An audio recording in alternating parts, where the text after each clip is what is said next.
But last night was fun for the Rockies. They beat up the baseball to the tune of a season-high 12 runs and 17 hits. Long balls, doubles, as we just showed you, and they look to continue that trend tonight. They'll be facing a tough customer, though, in Jose Quintana. Interleague baseball, the Rockies 6-4 against the American League so far in 2017. So we are set for baseball as the crowd gathers. Jeff Hoffman making his way to the Coors Field mound, looking for his 6th victory. He's been defeated just one time. Got that big fastball and that overhand curveball.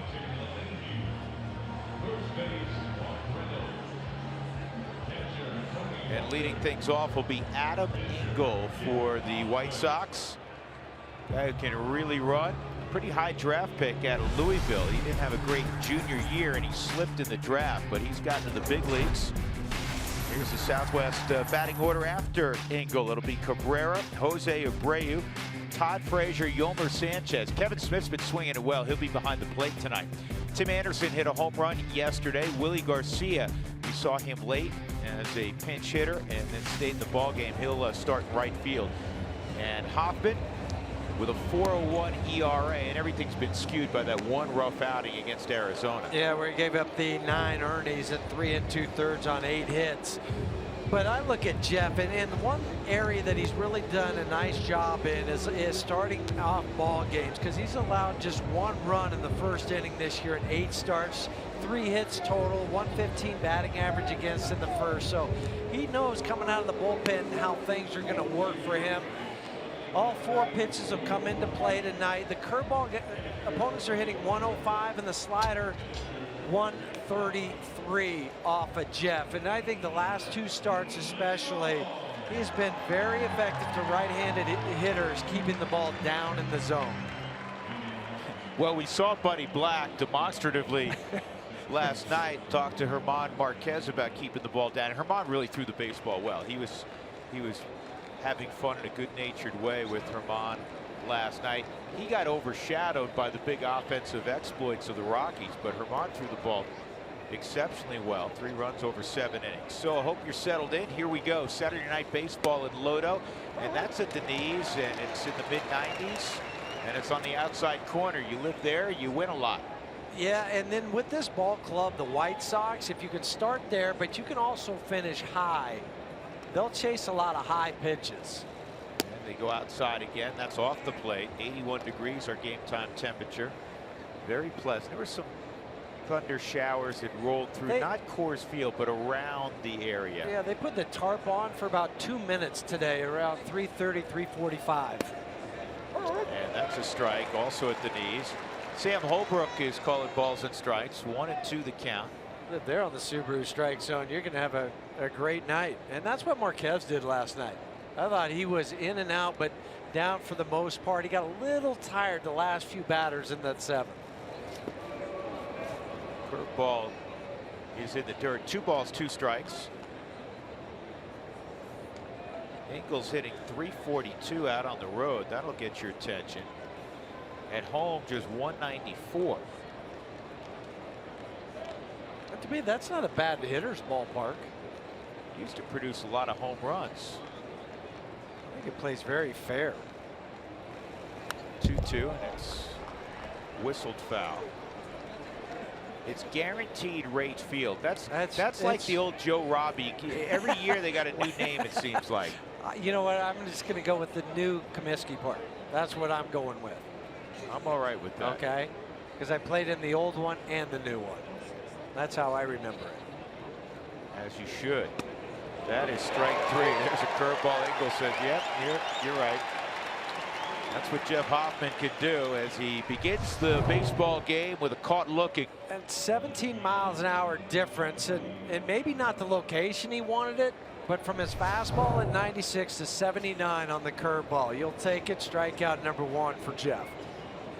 So here's Melky Cabrera riding an 8-game hitting streak.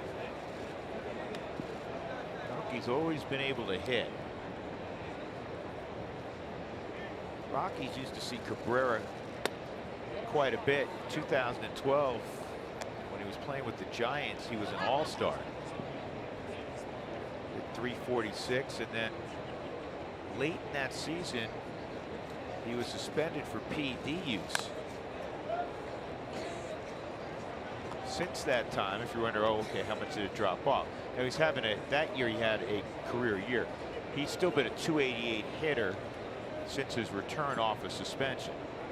He still got a pretty big deal after that too. He did get a big deal after returning from suspension. And this is an easy play for Nolan. Got to keep the throw low, and he does perfectly so Reynolds could see it. Reynolds gave him a glove salute after. Let's take a look at the Rockies defensively. It's the same lineup as last night. When you go out and produce as they did, you're going to roll the same lineup out there. It's Parra in left, it's Tapia in right. Charlie naturally is in center. Arenado, Story, LeMahieu, and Reynolds left to right. And Tony Walters giving Ryan Hanigan one more day. Talked to Ryan today. He said he's feeling better. Yeah, he looked better. We watched him take batting practice this afternoon. I said that trap has loosened up quite a bit. Really funny story. So Alexi Amarista was talking to some friends with the White Sox, and Hanigan had just gotten finished with his round at BP, and he called to Alexi because he didn't realize it was his turn, so he had to, you had to do that before you come hustling over, sprint over, and you just grab a bat, and you grab Hanigan's bat first swing, which, folks, this happens about once a season for a whole team. He broke the bat, Hanigan's bat, on his first swing of batting practice. And Hanigan was kind of barking at him, but so were the White Sox guys. They were laughing. 0-2 line to deep right by Abreu, and Tapia can't make the catch, and he goes down hard. This is going to be a triple for Abreu.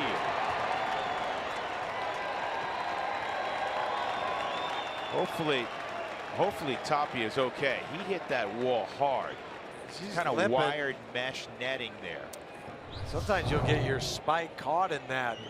Abreu last night went the other way with a couple strikes. This time he does it again for his third triple of the season. Tapia goes back. Watch on the Subaru Supermo how he goes in with the feet into that wall, and that's what I'm saying. Sometimes your spike will get caught in there and it kind of stick. He was lucky that it popped out of there and he wasn't hurt. So Hoffman will have to deal with a runner at third and 2 outs with the very patient Todd Frazier at the plate. Frazier's a guy who does walk a lot. He sees about 4.5 pitches per at bat. It's one of the higher rates in baseball. He had a double in last night's game. 2-0. The only guy right now is seeing more pitches than the 4.47 that Frazier sees is Jose Bautista at 4.50. And that's inside. 3-0. Well, the second and third pitch did not miss by much on the Subaru strike zone. They just a fraction of an inch. The guy who's been around a long time, produced a lot of big numbers. You got to be careful. 3-0 with Frazier. And I thought that was in there. You know, he's right on top of the plate. It may have caught that Subaru strike zone again. So Frazier walks on 4 pitches. Walters will go out, and Yomer Sanchez, the second baseman, will come up. Well, they were even set up inside, so Sam Holbrook could get the look at it. Just thought it was high. I wonder how much they're influenced by player reaction, batter reaction. And again, Frazier, it was a borderline pitch, but yeah, Todd's right on top of the plate. He leaned back, and I just gives remember the effect that it's way inside. Yeah, right? Frank Thomas, who played for the White Sox for a long time, he used to do that pitch inside. He'd kind of jump back. It seemed like they always called it a ball on him. Well, they were afraid to call it a strike on Big Frank, right? I don't blame him. Big Frank was a large guy.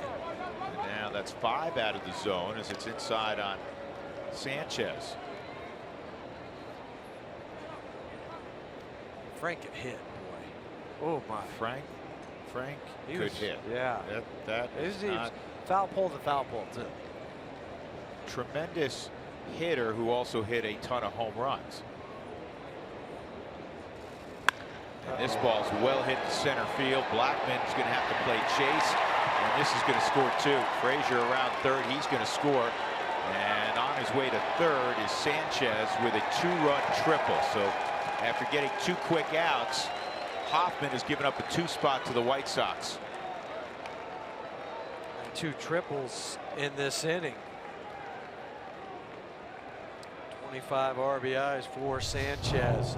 Well, you fall behind too many times. You have to come in with a fastball, and Sanchez didn't miss this one. I mean, he jumped all over it. They wanted away. It crept back over the middle portion, driving in Abreu and Frazier. Just a courtesy slide into third on the Subaru Supermo. Now Kevin Smith at the plate. And the curveball misses. He's behind once again. Kevin Smith's hitting .400 over his last 18 ball games.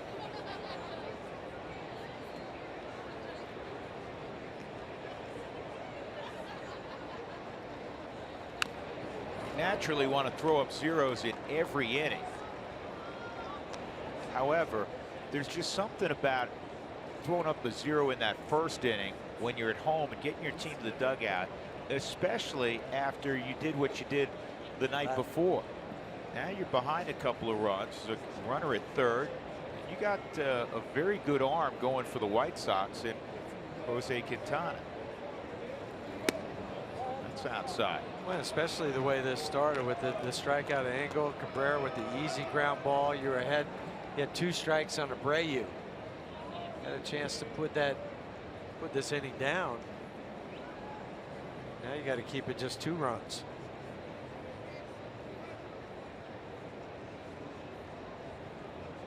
Here's the 2-1, and that's going to make it 3 runs. Kevin Smith lines a shot to center field. Well, what's been the theme the last couple of hitters? Falling behind in the count.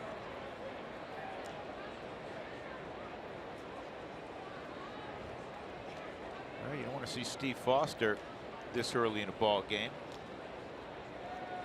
A triple, a walk, a triple, and a single. 3-0 White Sox.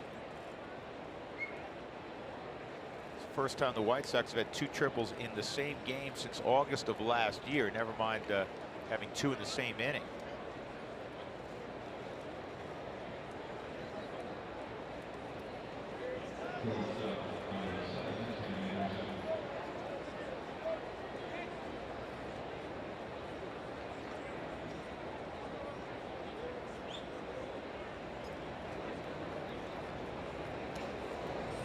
Tim Anderson hit a home run to center field last night. It was the longest home run of his career.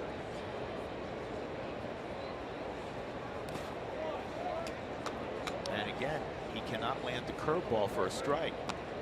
The only one that he landed for a strike was the 2-2 pitch that froze Adam Engel.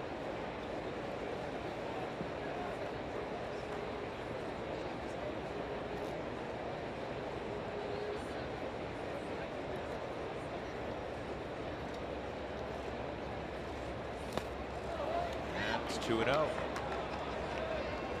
Jeff just 2 of 7 first pitch strikes.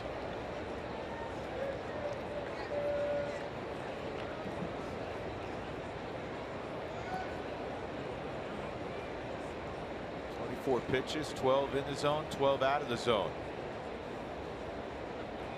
2-0 on Anderson.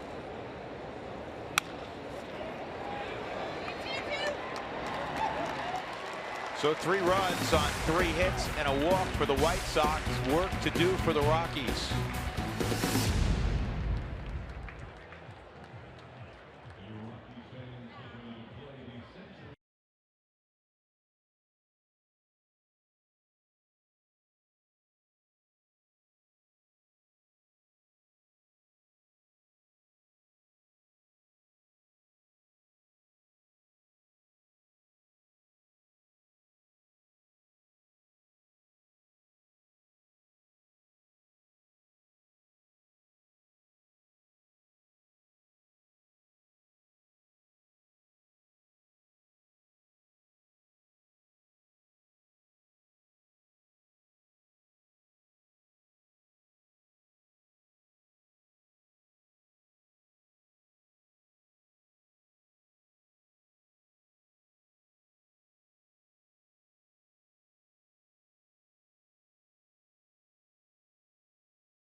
The Rockies will try to counter with Charlie Blackmon. That's always a good thing. The All-Star batting .318 after a big night last night in which he produced his 19th home run. Southwest batting order for Buddy Black.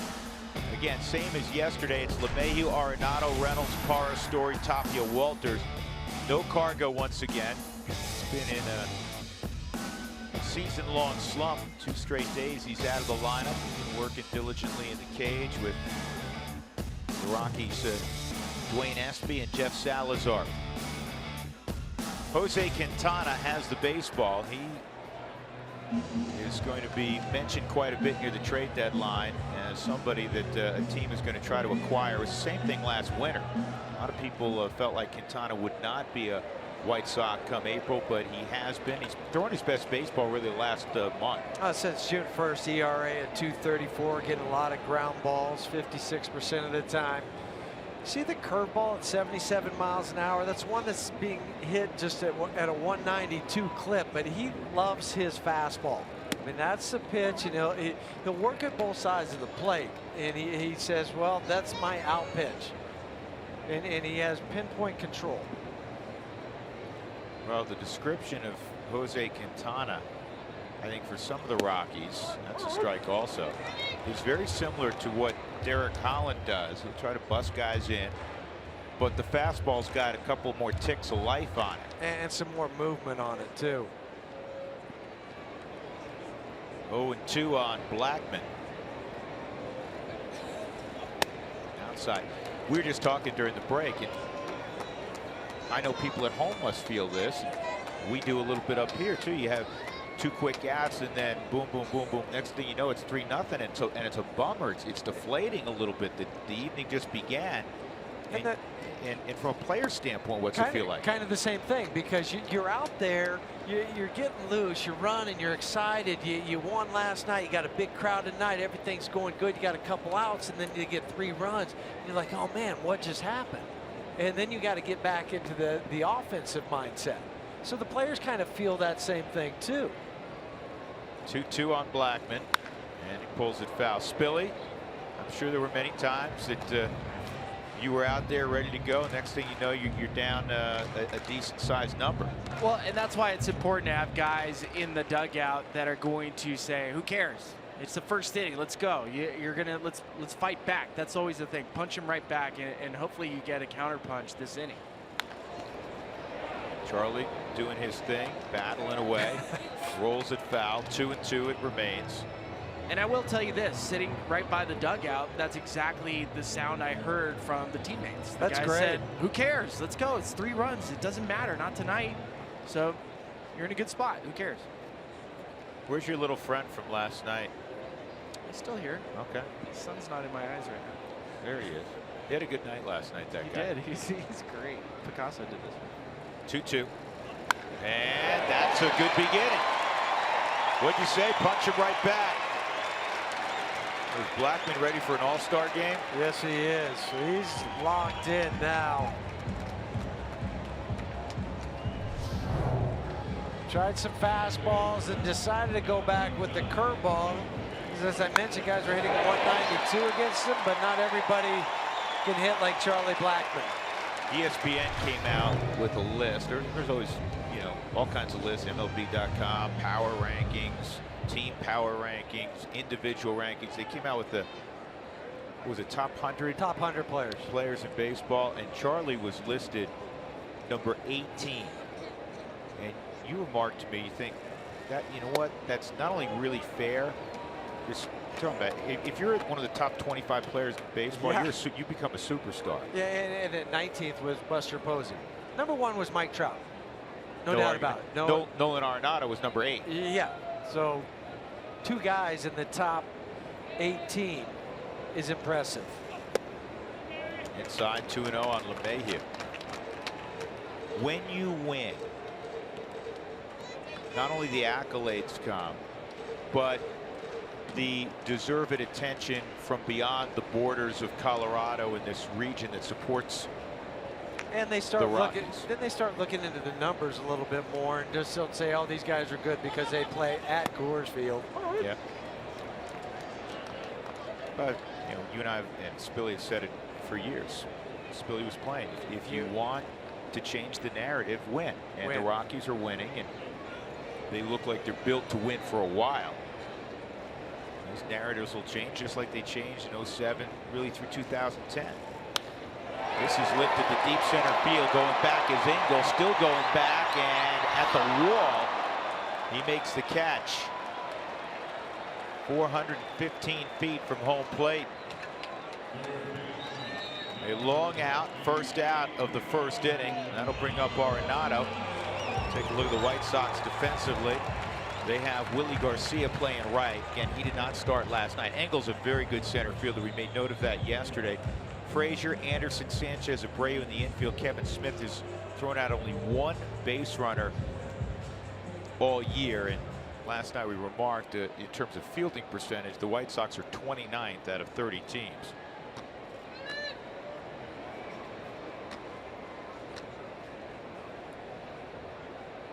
Charlie gets a good jump. Smith is going to throw it off the line, and fortunately it was knocked down by Sanchez from the White Sox perspective. Otherwise that would have been a situation where Charlie moved up another 90 feet. Easy stolen base for Charlie, 8th of the season. He takes off immediately, head down.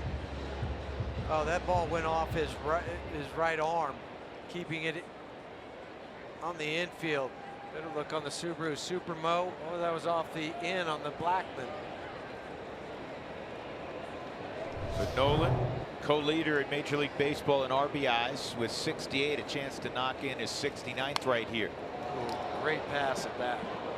You guys are talking about the top 100 for ESPN, and today in the lunchroom or the food room, I talked to a couple scouts. Hawk Harrelson was there, and he was saying it was the first time he ever saw Nolan Arenado play, and that the scouts told him prior to watching the series that Nolan is the best player in the National League. Interesting, huh? It's fouled off. Well, Nolan showed off being the best player in the National League last night. We started off with an RBI single, and then this big blast of 450 feet for the home run, and then a double for a couple more RBIs. 5 ribbies on the evening.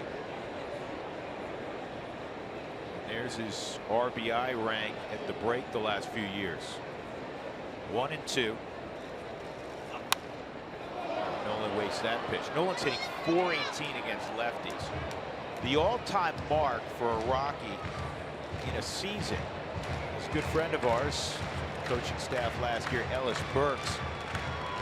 Ellis back in '96 hit .427 against southpaws. 2 other guys hit over 400, right at 400. Bichette in '94, EY in '95. Adam dropping the Clint Hurdleism right there. Did you read that? Yep. Clint used to always say that.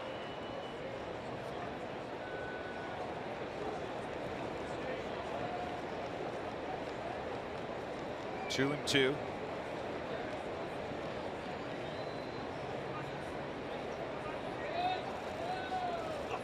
This ball high and deep left field, way back. There's another one. Here come the Rockies.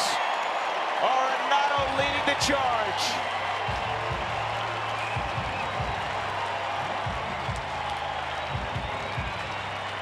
Billy, he did what we were talking about, what you need to do. You're down 3-0. You say, so what? We got to come back. As soon as he hit that, he looked in the dugout. Said, I got you, boys. You know what? That's a big let's go. Yeah. 70 ribbies, 17 home runs for Nolan. They tried to sneak the cheese inside past Nolan. He wasn't having anything to do with that. You watch him look in the dugout. Okay. From Spilly's point of view, he might have lost it in the sun, but it went a long ways. Spilly, you know that's got to reinvigorate Jeff Hoffman after that first inning. Of course it does. You want your teammates to pick up your starting pitcher, and that's great. That's the part of the being teammates. Good teammates pick each other up. Last night, Nolan hit that ball 450 feet, an estimated 450, which is his longest home run of the year. that one wasn't far from where it landed last night. I can't wait to see some of the numbers, because that last night also 104.3 miles an hour off the bat. I think that one might be a little bit harder than the one he hit tonight. The well-traveled Mark Reynolds, 4 for 15 lifetime against Quintana, including a home run. In the air to right. Garcia will make the catch, 2 outs. One more look at this Nolan. I can look at it 4 or 5 more times. Well, they say it didn't travel quite as far, Drew. This one was only 403 feet is what they're saying. Plenty far enough. Melky Cabrera only took about 3 steps. That's a career home run number 128 for Nolan, and he ties a pretty significant name in Rockies history. We'll show you right there. Matt Holliday. Here's Parra. Gave the Rockies the lift they were looking for last night, coming off the DL with 3 hits. Well, getting right back in the action in that first inning. That ball off the foot of Holland. You have to drive in a run.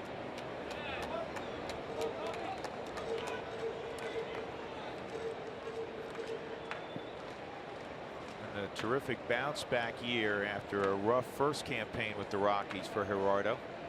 Here's the 1-1. Good swing.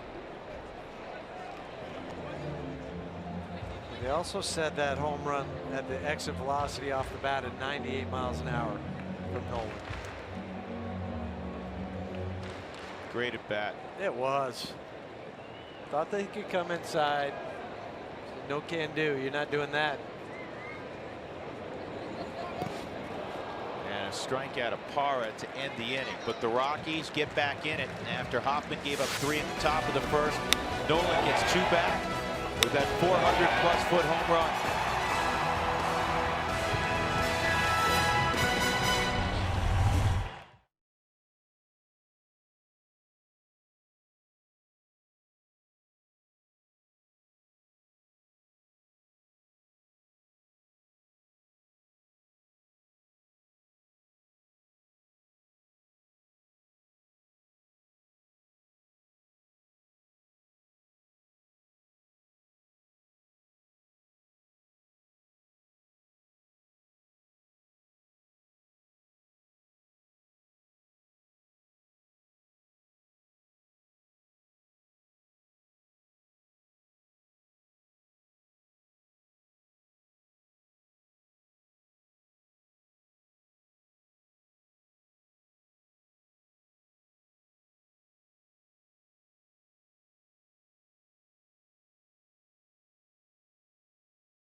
Rockies baseball on Root Sports is brought to you by the 2017 Toyota Tundra in your hometown Toyota stores, by Lodge Casino, your first choice for fun, and by Southwest Airlines. Yes to low fares with nothing to hide. That's transparency. The M for the wonderful school, Colorado School of Mines. Want to be a petroleum engineer? That's where you head. Beautiful Golden, Colorado. First pitch of the second inning is strike 1 on Willie Garcia. Jeff Hoffman has to find that good command and get ahead of hitter, something he struggled to do in the first when he gave up 3 runs. And this is a big chopper. LeMahieu will still be able to get Garcia, who has average speed. That's as big a chop. You know what? That reminds me of the old Baltimore chop. Remember you're in Baltimore and the ball seems to bounce a little higher? Yeah, that was way back in the late 1800s. That's why they called it the Baltimore chop. But they tried to hit it off the dirt, not off the plate like this one was. So he's up in the air long enough for DJ. Quick transfer, 1 down. Spilly, would you have beaten that? Me? Yeah. I was slow out of the box. I was terrible out of the box. You were decent underway. Boy, listen, I know you didn't create that version. Oh, hi to my family in Santa Barbara. I know you guys are watching. You have no logo on your hat. You got the eye black. You put the eye black. You colored that in. Yeah. Sweet. It's sunny. You don't want the glare. Oh boy. 1-1 on Quintana, who in his career, I don't want to say this because now I'm opening myself You'll be up. the jinxer. It's going to be the fault of that guy down there in the camera well. Me? Not you, your friend. Quintana's 0 for 26 in his career at the plate. Oh, there we go. And by the way, he's using the same pitcher's bat that Holland used yesterday with the green tape. Maybe it's like Little League. They only have one bat for the pitchers. That's smart. I mean, they're not used to bringing bats. Some of the pitchers will have some bats. I mean, there's a pitcher's bat bag How about for National League style pitchers. strike 3? No BGs though, huh? No. I'm not planning on being out there too long. Derek Colley got a kick out of that. He's going to give him a hitting lesson. 2 outs. That'll bring up Adam Engel. Fans join in on the conversation tonight and every night. Send us your thoughts on Spilly, your photos of Spilly's friends, and questions for Spilly. Use Twitter or Instagram. Include the hashtag Toyota Talk. And tell Spilly to follow the dress code. Your drawing reminds me of Castaway. Can we put that up again? I can't read that fast. Your drawing reminds me of Castaway, Spilly. You should name it Rawlings. Classic. This drawing's getting some good face time. Isn't it though? I mean, who would have guessed that a drawing this silly would end up on our broadcast? Only you can sell it. Uh-huh. Engel with a base hit back up the middle. And again, the common denominator, as you pointed out, Jeff, all of the hits that he's relinquished now, 4 in an inning and 2/3, have come after he's fallen behind 2-0. And also they've all come on fastballs. And with 2 outs. Now you have to worry about Engel at first base. Some speed over there. 4 or 5 in stolen bases. Now the White Sox don't steal many bases and they're not real successful. A little bit like the Rockies. They're at 58% success rate. They've only stolen 29 bases on the year. Rockies are just 2 ahead of that at 31.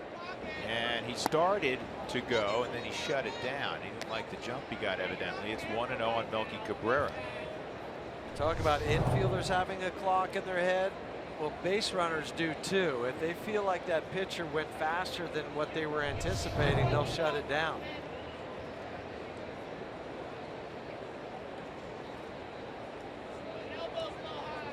'32-year-old Melky Cabrera. And it's 2-0 on Cabrera. Tell you a quick story about Adam Engel. I told you he was a tremendous high school football, basketball player. Signs with Louisville. And he was an all Big East player at Louisville. But his last year, his junior year at Louisville, which, you know, for prospects, that's a big year. He hit in the low 200s. And he saw his draft stock really plummet. He ended up going to the 19th round. And the reason he got drafted even there, 3-0, was because of the foot speed. He still had that tool. They're thinking, well, just had a bad year maybe. It happens. Obviously, he's shown enough of an offensive,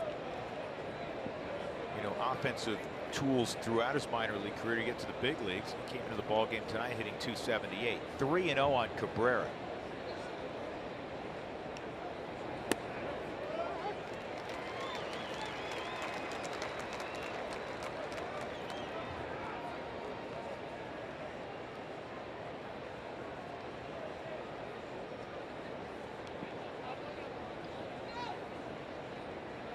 back to his Yankee days. Talked about him with the Giants. Melky Cabrera's always been able to swing the bat. Gap to gap with occasional power. And from both sides of the plate. There's not one weakness or one side that's less productive for Melky. This year hitting .298 right-handed, .287 left-handed.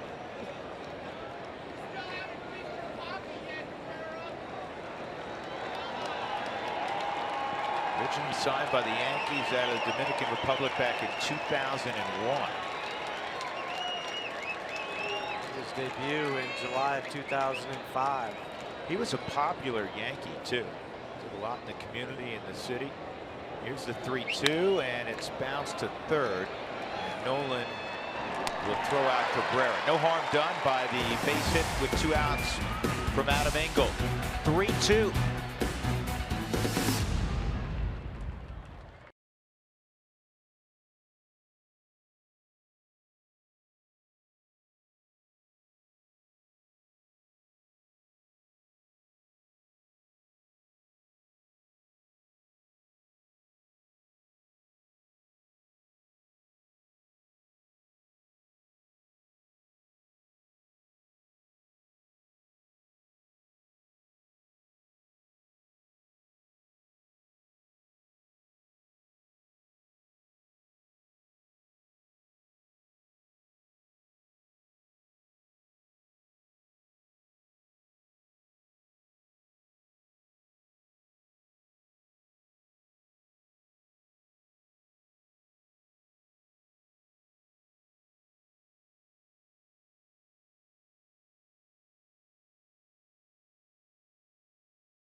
Trevor Story will be the first to approach the plate. Fans, when the Rockies score 7 or more runs, as they did last night, go to participating Colorado Taco Bell locations the next day between 4 and 6 to get your Rockies taco special. Lip Moss at Taco Bell. With Jeff Houston and Ryan Spilborghs, I'm Drew Goodman. Steve Foster counseling Jeff Hoffman. He gets a fist bump from Ron Gideon. So it'll be Story, Tapia, and Walters in last night's ball game. Trevor was 1 for 4, but the one was a base hit in the first inning to drive in 2. Tapia had 2 more hits last night. And that's toward the gap in right center field, and it's a tweener. And Story can fly. Engel gets to the baseball and will hold Story to a double. So the tying run at second. And the Rockies do not seem to be baffled at all by Jose Quintana so far. And I don't know how many of these swings I saw during batting practice today from Trevor. He was lining balls to center field, right center field every single time. And Bud Black was showing batting practice today to this group. And that's what Trevor kept doing. And Bud just kept nodding and approving of the swing. And for Trevor's 11th double this season. Running hard out of the box, sinking triple. Engel just cuts it off to keep him at second base.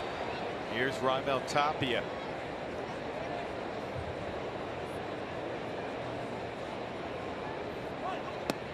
Raimel did not offer. It's ball 1. Well, fellas, you know how hard it is sometimes with adrenaline flowing to take what you're working on either in the cage or in batting practice late in the afternoon and apply it inside the game. That has to be a particularly good feeling for Story, Billy.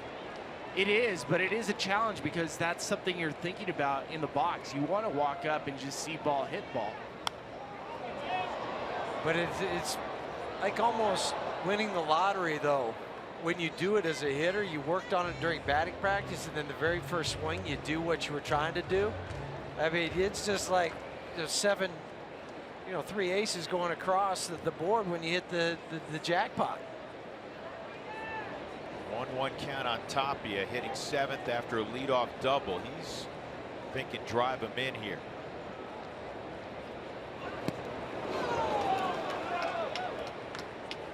I want to point out something on Trevor Story's swing. We've seen his leg kick. It's a slow looping leg kick, but pay attention to the front toe. He puts it down, sets it down, and allows the ball to travel. That is an adjustment that we haven't seen yet. That's the first time I've actually seen the adjusted leg kick for Trevor Story. Getting ready to hit on time. That's a big deal right there. Hitting on time and getting a pitch you can handle. It's also parallel back to the pitcher. Tapia strikes out on a breaking ball. Well, both of you guys have the ability to swipe a bag. You have a lefty out on the hill in Quintana, and with Tapia's failure to move the runner at all, does Story look to swipe third here? I would say no, because for Smith, he's got an open throwing lane to third base with Tony up. It's easier for him to see it and get rid of it quicker.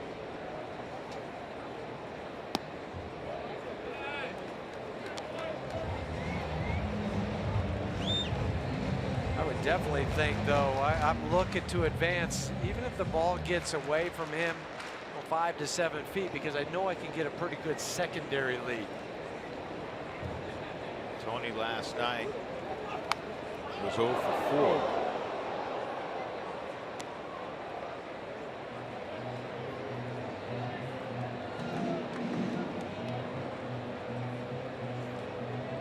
Hitting at a 355 clip with runners at scoring position.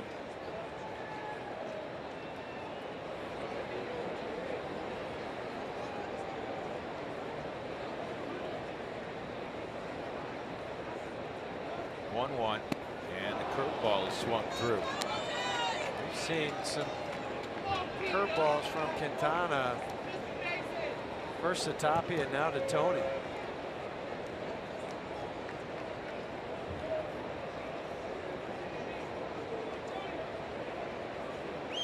28-year-old, a native of Colombia. And diving back in safely, Story.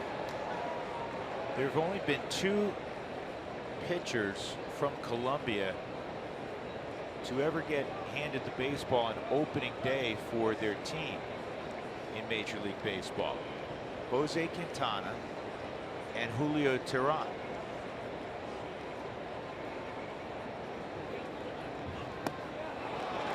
Walters strikes out. Now it'll be up to Hoffman with 2 outs.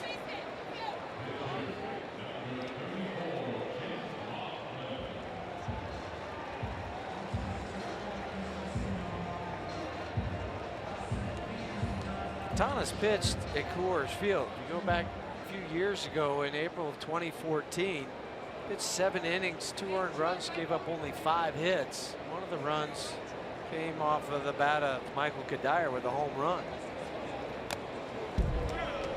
It's not like he doesn't know how the ball's going to react, what's going to happen. Not afraid to throw the curveball. Now we know Jeff Hoffman has the ability to swing it a little bit.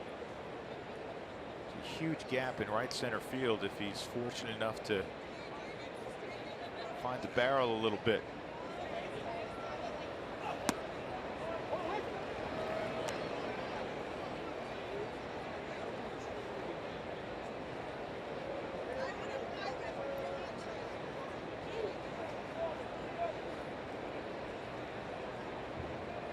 Oh, 2 on Hoffman.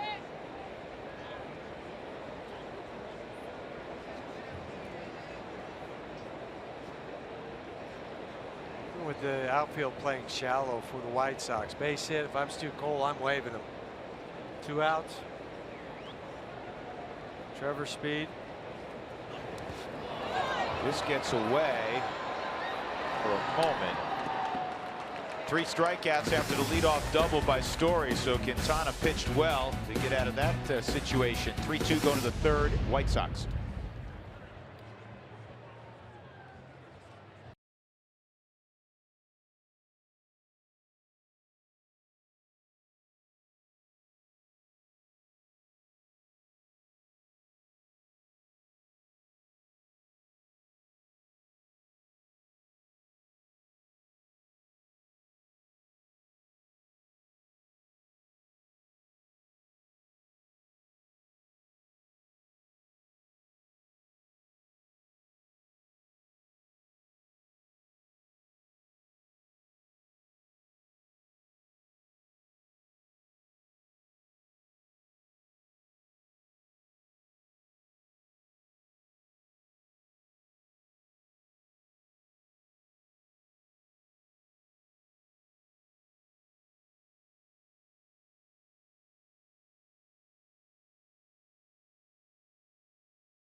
Time for our Rocky routine, brought to you by UC Health. Well, fans, walk the warning track from foul pole to foul pole. Today, 2,000 fans were invited to the second annual warning track 1K. A little exercise in before you catch the ball game. And UC Health likes to remind you that building walking into your daily routine can help prevent or manage various conditions, including heart disease, high blood pressure, and type 2 diabetes. Rock your routine, brought to you by UC Health.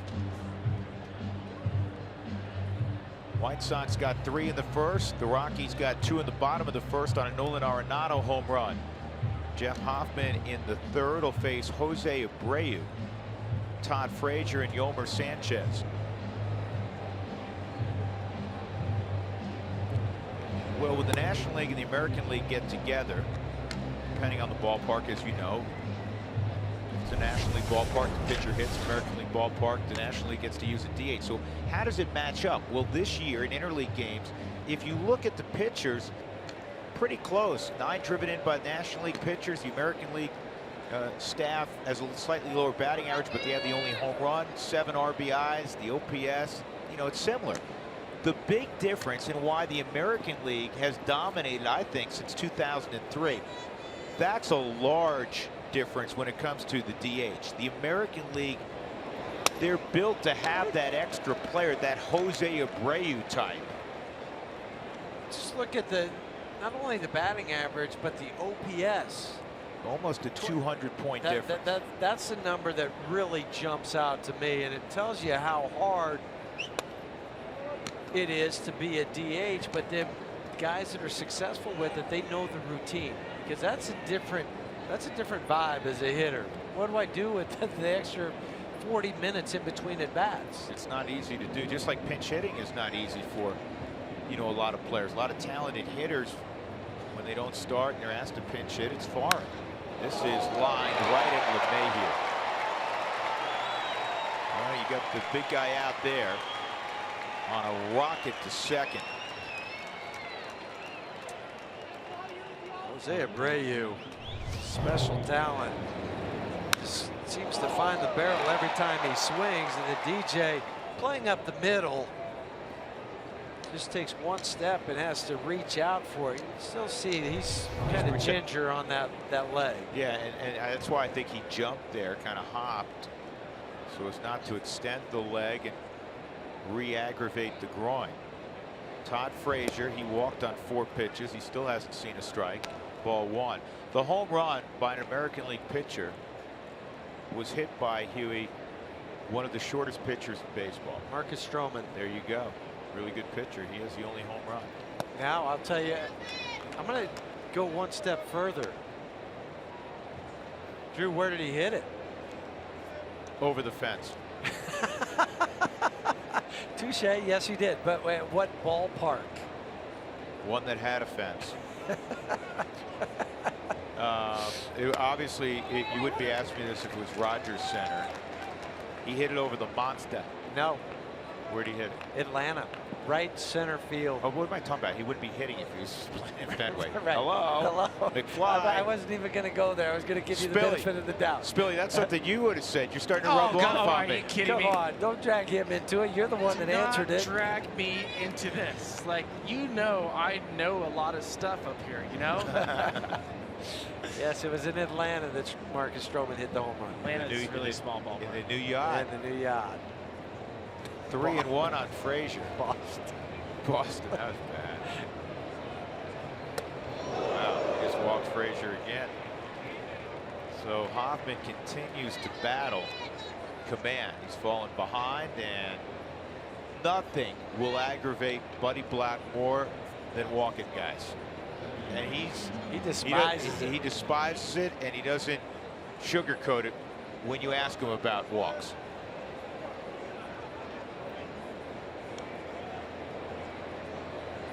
Yomer Sanchez, one of the 2 triples hit by the White Sox in that 3-run first inning. His drove in too. He hit it to dead center field on a line.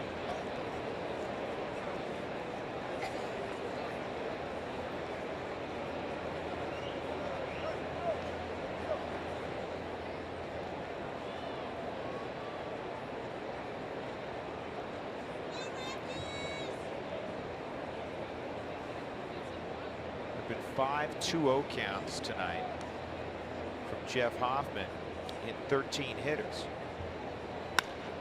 That's pretty well hit to left. Parra will reach up and make the grab. Hey, that looked easy. Good break on it.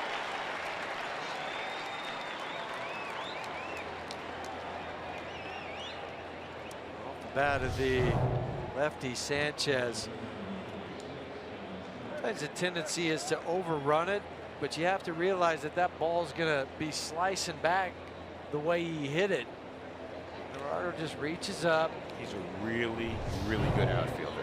Bill, you were talking about, you and I were talking about outfield play one day, and you said you learned something over in Japan about how you ran to a spot, you know, with your glove and then had to reach up at the last moment. Yeah, you try not to. You'll see a lot of young outfielders put their glove up as they're running. But in Japan, and the way good outfielders typically will, is that they'll run and keep their running stride and then wait till the last second to reach up to grab it, because it doesn't prevent you from changing your stride. So you're able to run full speed, cover that ground that you need, and then at the last second you can trust your hands. How many wide receivers have you ever seen run down on a go route with their hands outstretched waiting for the ball to get there? The bad ones. The ones that don't play very long. Exactly. Or play in Boston and look for the pitcher to hit. But you said you would do it, you know, 100 times during the day, right? Oh yeah, you would take fly balls every day for 2 hours. 1-0 on Kevin Smith. And that's the 6th 2-0 count. Just the lack of any off-speed pitch, being a consistent pitch for a strike, is hurting Jeff now.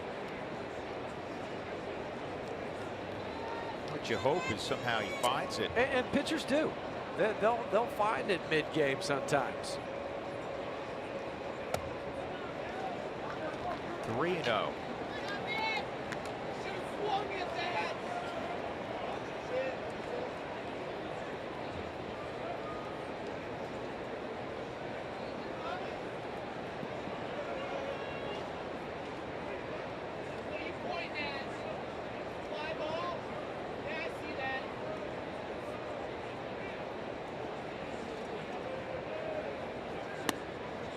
In there. Smith is a Pittsburgh native and stayed at home. He went to the University of Pittsburgh, Pitt Panther.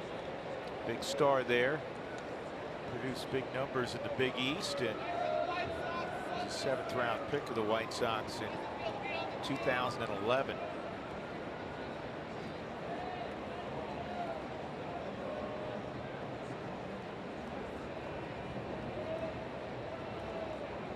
Frazier with a big lead off first, bouncing around, not going anywhere, and that's strike 2 on the corner, 3-2. Maybe on the corner, but it was called a strike on the Subaru strike zone by Sam Holbrook. Most of the time you don't get that benefit of the doubt when you're not pounding the strike zone.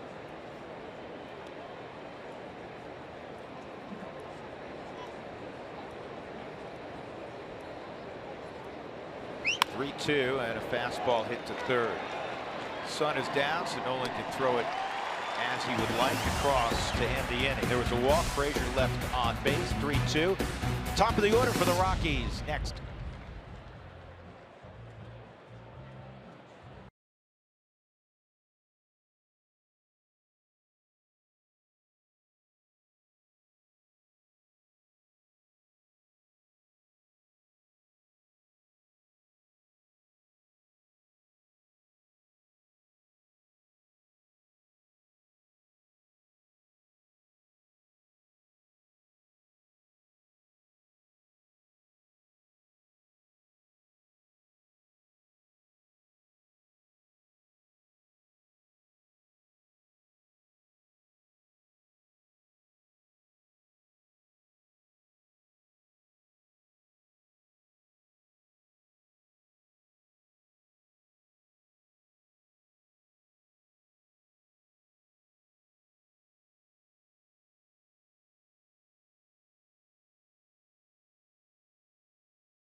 It is time for the Unlimited Baseball Break, brought to you by T-Mobile. How about Charlie Blackmon? He leads the big leagues with 114 hits and 37 multi-hit games. He has 17 doubles. He has 10 triples, which leads baseball. He has 19 home runs.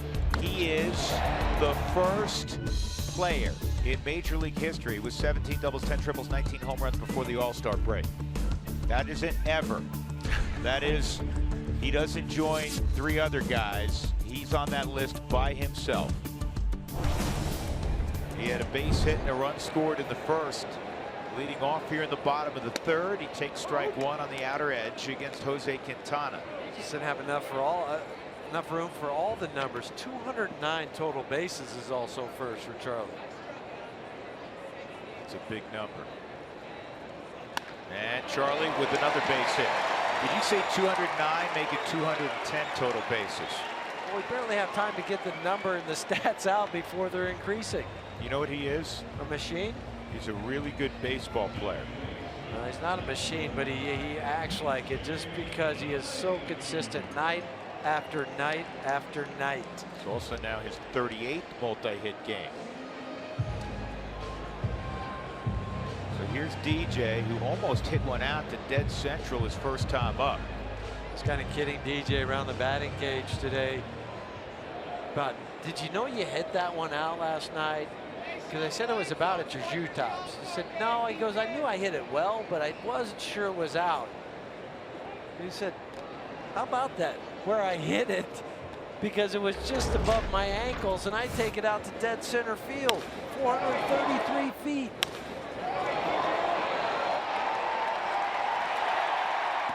Nice catch out there, too, by the fan. That was hit a long way, as was the ball that Engel caught in the first inning. The Eagles backed up few strides now out in center field. He ran that one down, made it look easy with his speed. You know, Engel reminds me a little bit, for a comparison, to Peter Borges. He's a bigger, stronger version of Peter Borges. They both run very well.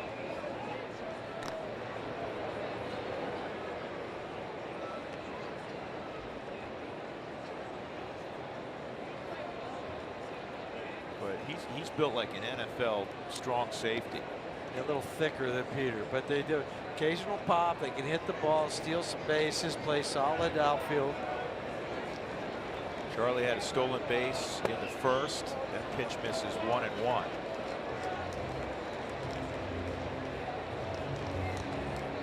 Smith behind the plate is 1 for 28 throwing guys out. Now that, I'm sure, has a lot to do with the guys. I don't know, sound like Miguel Cabrera. I was going to say that. Montero, excuse me, Miguel Montero. I love Miggy, but he got himself in trouble blaming everything on the pitchers. This is a good pickup by Abreu, and you know what? Intercepted. Thank you very much for the interception by Yomer Sanchez. I think he did not realize, obviously he did not realize, that Quintana was there, and it would have been a double play. Abreu, not known for his range or his glove at first. It's pretty far off at first base to make this play, and snagging a good throw to Tim Anderson at shortstop. Anderson relaying back to Quintana. But Sanchez said, no, I'm going to go ahead and pick this off. Pick 6 the other way. Crowd abuzz as Nolan steps in. Drove in 5 last night. He's already driven in 2 tonight with a 2-run home run.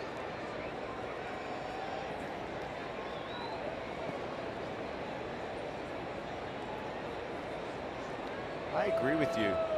That was a nice play by Abreu, who has a reputation of not being a good glove man. Though, when you talk to people like his manager, most importantly, Rick Renteria, this guy works really hard at the defensive side of things. Common thing I've heard from everybody associated with the White Sox, talking to some scouts. You played with some guys, Huey, I'm sure you did, Spilly, that they were like, you know what, what position do you play? I play hitter, and they're proud of it, and they don't really worry about the defensive side of things. Jose Abreu is a great hitter, but he works at the defense. And that's where you hope, for his sake, that it gets better, because you want to see a guy rewarded. But you're right, there's some guys that bring their glove and they'll go through the defense, but it's eyewash. Well, you remember Jason Giambi had this glove that sat at the bottom of his bag, and it was just eyewash. Remember? Yeah. It was as flat as a newspaper. One of those gloves that you could throw down on the street, and that was first base. Exactly. There have been some guys through the years that literally, when they travel, they were DH. They did not have a glove. Harold Baines. Yeah, that's right. Former teammate. Baines started as an outfielder, but then towards the end, he didn't even bring one. 2-2. Baines, who has his number retired by the Chicago White Sox, number 3.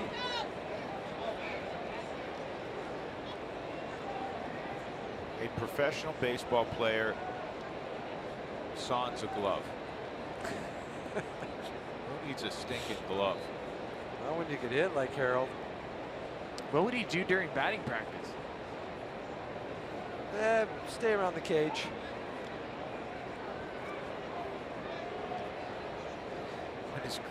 When his group was done, he went up in the clubhouse and relaxed. Pretty much. Harold Baines hit 87 home runs at the old Comiskey Park, tied with Carlton Fisk for second most in the club history. Hold on, wait. So he wouldn't even play catch? No, why would he? Spilly, he didn't have a glove. He was a DH. He would just walk out with the glove. That's it. I mean, with the bat. That's it. Yeah. That's awesome. Nolan fouls it off. That's like a long drive competition golfer. Yes. Yeah, no other clubs in his bag. Right? Well, just like an extra long one. Great teammate, and a guy, Spilly, you would appreciate this too, where if he went 5 for 5 or 0 for 5, It's the same guy. Yeah, you got no glove. And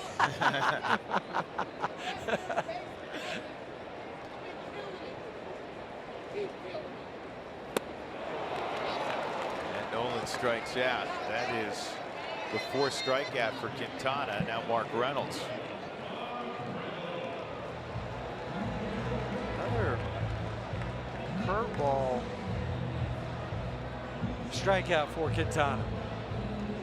I'm sure there are a bunch of scouts here looking at Quintana, who has fashioned a 2.34 ERA, as we discussed earlier, since June 1st. And over his last 6, the league hitting just 209 against him. But I look at it, I'm going to take it from the White Sox point of view for a moment, is they're kind of in a rebuilding mode, so they want to try to get some guys. He's signed through 2018. He's got 2 club options that could take him through 2020. That's why he's such a desirable piece, because you're not just trading for him, renting him for a couple of months. You'd control him for a while. And it's reasonable. The original deal, I want to say, was $48 million. That's what I'm saying. He's 28 years old, and even if you kept him for another 2 or 3 years, he's still 30, 31. It could be the front end of a rotation guy for you. In winter meetings this last offseason, after Chris Sale was traded to Boston, the rumor was that the White Sox were looking for an equal deal for Quintana as they got with Chris Sale.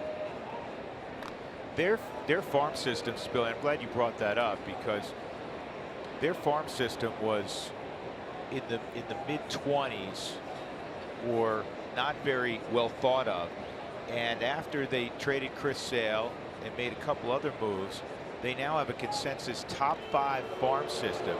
MLB.com rates them number 3, Baseball America number 5. They have the number 1 prospect in all of baseball in Yoan Moncada, who can.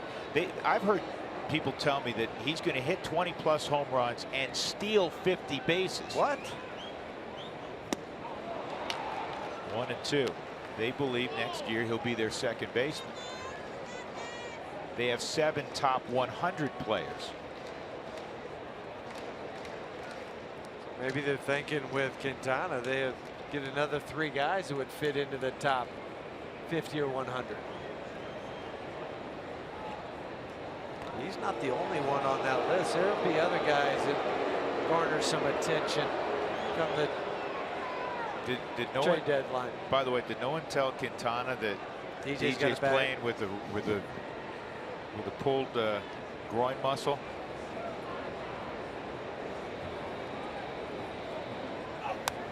Good swing by Reynolds. These are the big 4 names, if you will, on the White Sox that Rick Hahn, their general manager, Kenny Williams, who oversees baseball operations, their former general manager, moved upstairs, that could move. David Robertson, we talked about last night, real good bullpen piece. Todd Frazier, guy who can hit the long ball, and Melky Cabrera, veteran bat. 2 and 2. But the biggest prize, because everybody's always looking for pitching and starting pitching, would be Quintana. But it won't be cheap. Quintana's pitchability plays in any ballpark. Well, look at tonight. He's spun a really good curveball here at altitude. 2-2, and he spins one there and misses. 3 and 2.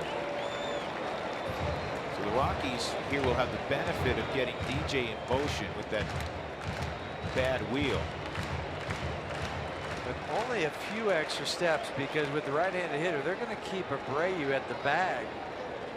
They're going to get the big running start. And a strikeout of Reynolds on a curveball. That's 5 strikeouts, and Quintana has given up a leadoff runner in each inning, has pitched out of some traffic in the last 2.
love. It's what makes a Subaru a Subaru.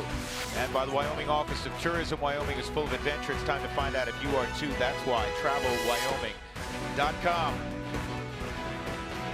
This is the Wives Charity Baskets. They did something similar about a month ago. It's always been very successful, and tonight it looks to be once again plenty of items. All in the name of some great charitable organizations. 3-2 Rockies trail. Jeff Hoffman in the fourth inning will face 7, 8, 9 in the White Sox order. The shortstop Tim Anderson, the right fielder Willie Garcia, and then Jose Quintana.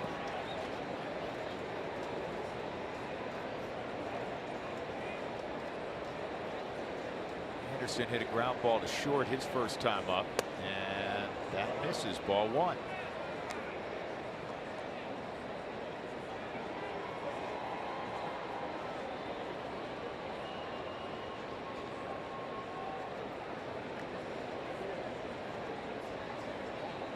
Anderson lines that over the head of DJ, and it's a base hit. Rockies made a move today. We watched our pregame show with Jenny and Sully. You're probably aware of it. Antonio Sensatello is optioned down to Albuquerque. They're going to lengthen him out again. Kind of backed off because of innings, and he's been working out of the bullpen sporadically, but he'll go to Albuquerque, and in the second half you'll see him back in the rotation. And Zach Rosecup, remember the Rockies made a deal. Caracetti was traded for Rosecup, and there he is. Zach was with the Cubs organization. He's a lefty that strikes out a high rate of guys. He's pitched in 3 ball games with Albuquerque, and in 3 2/3 he has struck out 4. He's allowed only a couple of hits, and this year overall Rosecup 43 strikeouts and 31 1/3 between Albuquerque and the Iowa Cubs. The league hitting just .202 against him. So that gets your attention. And another left-handed piece in that bullpen for Bud Black. Now they have 4 left-handers, 4 right-handers out there. And for Antonio, he'll get a couple days off at the All-Star break, because these guys have been going hard since February, early February, going into spring training, competing for that spot, backed off him. But now he'll coming out of the break, because AAA has the same break as the major leagues. They do start playing a day earlier, so he'll pitch on the 13th for Albuquerque, which is Thursday. Well, we talked to Buddy Black this afternoon about the move and about Antonio Sensatella going to Albuquerque. I think this will be a good break for him, for Sensa, these next couple of days be a little light. He'll have a couple days off during the All-Star break, and then he'll resume with Albuquerque here in the middle of next week and make a start. Checking on Tim Anderson, one of those Southsiders that runs very well. 5 stolen bases for Tim.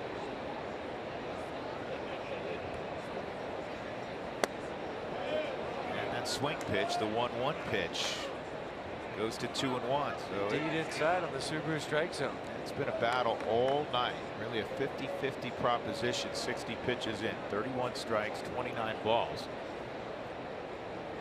This is where you learn. This is where you got to battle. You understand, I don't have some of my control or my pitches tonight, but I got to find a way to stay out here and grind through this.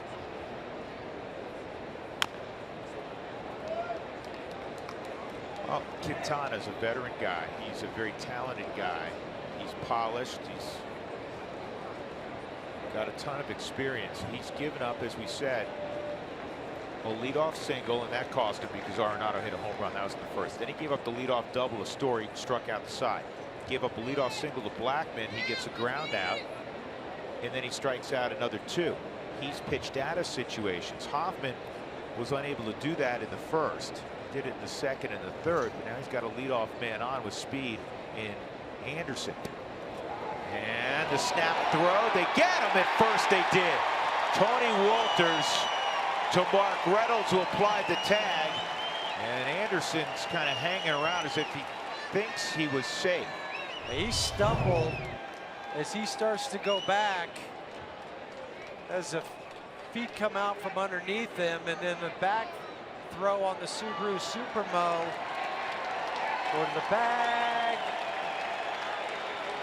Oh yeah, because his hand came off the bag. Mark continued to apply the tag. He might have got back there just a smidgen ahead of it, but when Mark's applying the tag, the fingernails come off the bag. He's out. Nice throw from Tony. That's big. Center field and deep. Charlie is not going to have a play. He's got to field it off the wall. Now, how big was that pickoff? Garcia hit the third. That's the third triple of the ball game for Chicago.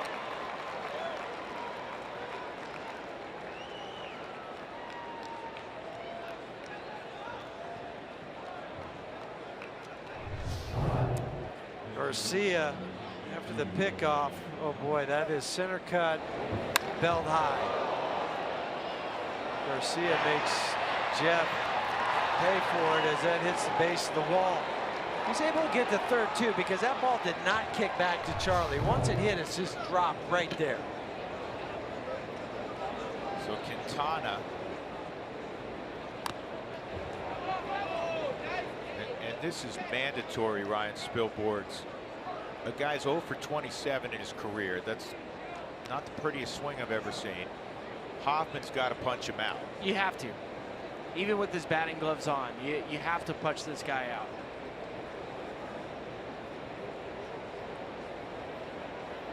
It's the first time the White Sox, they've always kind of been a lumbering type of team, except when they had Scott Besednik and they won a World Series in '05. But it's the first time they've had 3 triples in a game since 2011. And that day against the Indians, they had 5 triples.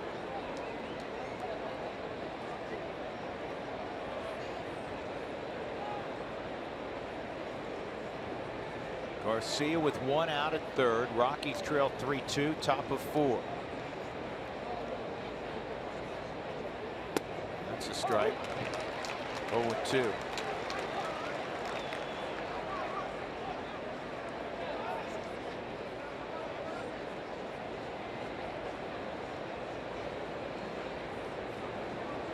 Foot on the accelerator, boys. You just well locate a pitch and he's out. Yeah, either one. He did. No way. He left it up, and it's going to produce a run. Parra makes the catch. He hung a curveball, and Quintana has his first major league RBI. That's just bad. Jeff Hoffman will tell you that later. You got the pitcher up there, and you slowed it down. That's my thing. That's why I said, you know, he's a mid-90s arm. And the way you just said, you just gave him a huge break. Speeding up his bat, and then just watch Jeff's reaction after this. I mean, it's just a hanger in a bad position, and Jeff knows it. And that's line. Oh, what a catch by Story to rob Engel and end the inning. That's a wonderful catch by number 27. But Quintana's sac fly makes it 4-2 White Sox.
Ball on Root Sports is brought to you by Southwest Airlines. Yes to low fares with nothing to hide. That's transparency. Rockies down 4-2, middle game of a 3-game set between Colorado and the Chicago White Sox in front of the All-Star break. A lot of folks involved in baseball will be headed to the mountains. Myself included. Me too. Me too. Me three. Gerardo Parra, Trevor Story, Raimel Tapia against Quintana, who has struck out 6. He's allowed 4 hits, including a 2-run home run in the first inning to Nolan Arenado. He struck out Parra on a curveball.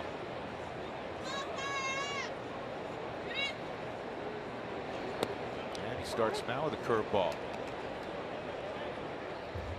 Pitch sequence there hurt Jeff Hoffman with Quintana, and I know we seem to be dwelling on that, but a guy who hits just a couple times a year, it's going to be really hard for him to catch up with giddy up. I think sometimes pitchers outsmart themselves. Don't you agree, Huey? Yeah, and I think Jeff, that's what he's contemplating right now. Man, I should have just thrown him a fastball, but as Philly said, if you locate it too. If you would have buried a curveball, he's out.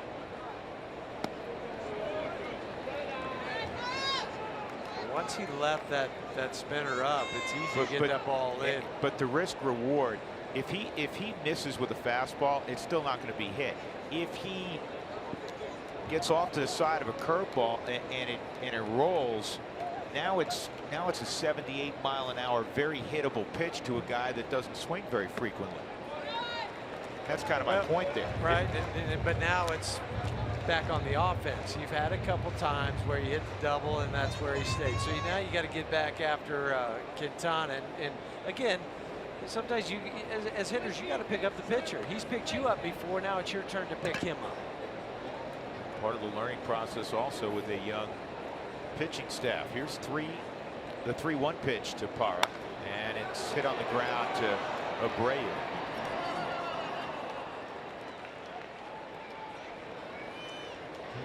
Rockies baseball is always live with the MLB.com and Bat mobile app. Stay connected all season with video highlights, stats, news, and much more. So I just read a great story about Jose Quintana. We know that he's from Colombia, and he really wanted to learn the English language. And as he was learning, he fell in love with Jimmy Fallon.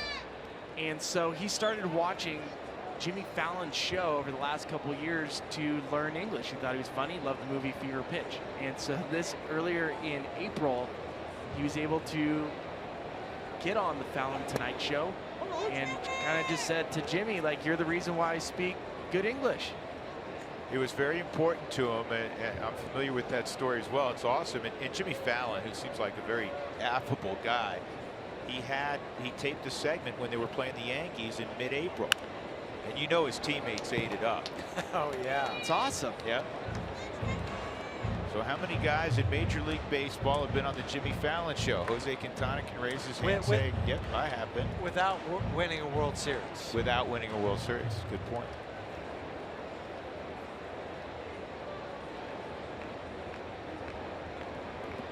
I would assume Bob Uecker has the most Tonight Show appearances. Oh, he used to host. Well, yeah, he was the fill-in host a lot for Johnny Carson. I'll tell you another guy who taught himself English watching movies when he was in the minor leagues. And that is strike 3 on Story. That's 7 strikeouts for Quintana. Don't let him get on a roll. Carlos Gonzalez, who speaks impeccable English and has ever since he got to the big leagues.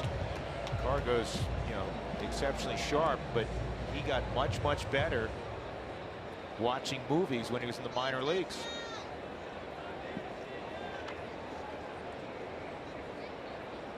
Raimel Tapia with 2 outs.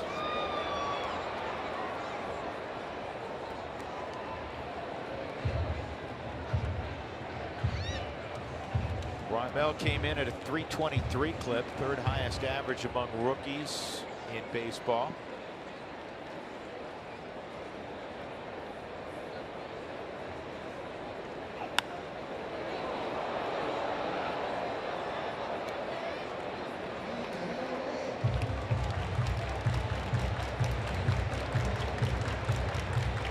they go back to that curveball. That's what they struck Toppy out his first time.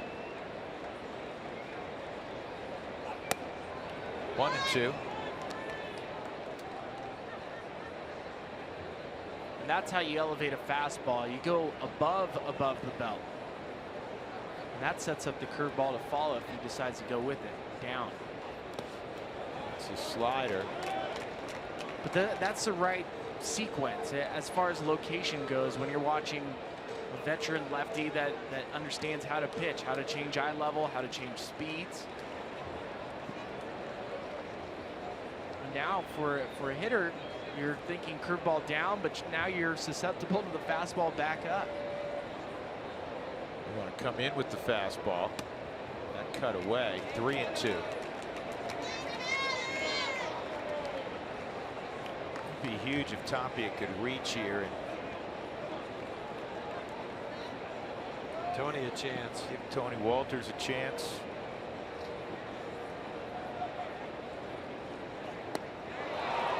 Eight strikeouts for Quintana in 4 innings. White Sox up 4-2.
Century Link High-Speed Challenge question tonight. Go to @RootSports_RM to cast your vote. We'll show you the results during our post-game show. And would you like to see Major League teams bring back the shorts? Yes. No. What year was it? 76, Huey? Yeah, they were That's 2 Ralph and Garr. 1 that year in the shorts. I like the tops too. Who loves short shorts? Hall of Famers do. Bring them back. That's right, Goose Gossage. I forgot Goose was on that White Sox team. Check it out. I drew a picture of you tonight, Drew. I can't see. Zoom in. Read it for me. Take a good look. You won't see it for long. I don't have that much hair, Spill. You gave me more hair than I deserved. I give you one. I give you one You string. gave me the curly cue, you gave me like the Charlie Brown curly cue. Took me 2 innings to draw this. I think that guy's taller than me also. 0-1 on Melky Cabrera. This ball to center field. Charlie's going to have a play here. He's been busy. 1 out. Jose Abreu will come up. Abreu's hit the ball very hard twice, both to the right side. He had a triple in the first inning with 2 outs, which ignited the 3-run rally for the White Sox, and then he had a rocket that DJ LeMahieu made a catch on in the 3rd inning. Drew, you and I were down in the White Sox dugout today listening to the manager Rick Renteria, and Jose Abreu walked by us, said hi, but both you and I looked at each other and kind of had that, wow, he's pretty big guy. Thankfully, the Rockies will get him out here. He's a big, strong guy, and I was starting to say this earlier. I don't know if I had a chance to complete it, but Abreu, when he was coming out of Cuba, the White Sox ended up winning the right to sign him from a financial standpoint. The Rockies were second. They offered, I want to say, around $62 million.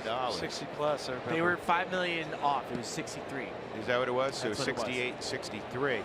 But the Rockies and the White Sox should be commended for doing their homework, because not only has Jose Abreu lived up to the billing, but from the moment he got to the big leagues, all you heard about him was what a great young man he is. What a hard and what worker. a great work ethic he has. And that's not easy to do with players that it's hard to get your hands on them. You know, and I'm speaking specifically about the young men that had defected from Cuba. But this guy, that's a 2-out base runner again as Hoffman plunks Frazier. He's walked twice and now wears one. So Hoffman yet to have a 1-2-3 inning.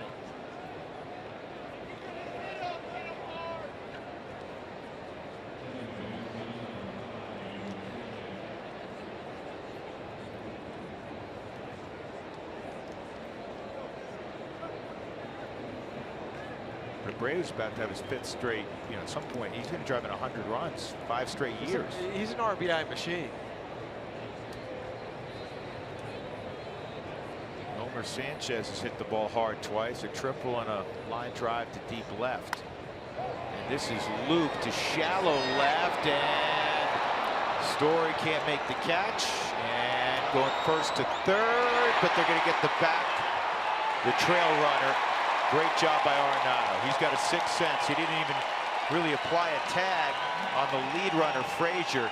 He knew he had Sanchez trying to move up on the throw. So Hoffman catches a break as the Rockies defense gets Sanchez.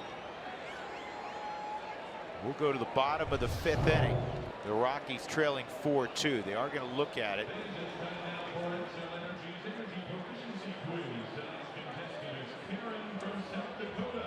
Now stay with the tag. He was safe initially, but Story stayed with the tag and he went off the base twice. Actually, LeMahieu stayed with the tag.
Hits. It's a little tougher tonight against Jose Quintana. 2 runs, 4 hits.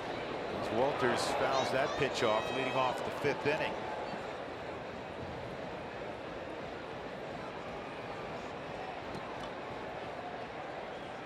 Rockies 25-17 in their beautiful home ballpark, and they haven't given the official attendance yet, but this is close to a sellout, Spilly.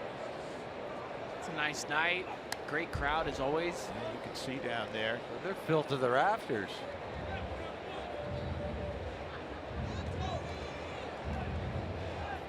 Got asked by a member of the White Sox traveling party today about how the Rockies draw.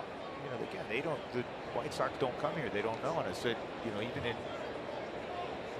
the last few seasons where, you know, the wins have not been as frequent, the Rockies are in the mid-30s. It's just a beautiful park. It's Colorado, and now the Rockies are winning, and we're seeing multiple sellouts. 0-2 on Walters, 1-2 on Tony.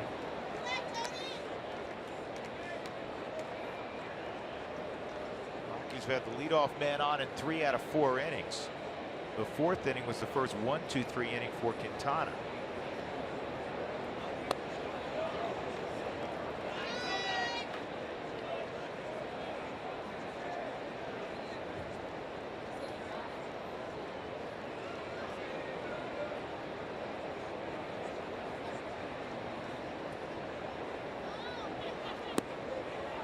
Good job by Tony. Laying off. Probably a good pitch. Oh, yeah. Both the 4th and the 5th pitch on the Subaru strike zone. Both were called balls. I don't think he's going to risk it again and put it in Sam Holbrook's hands.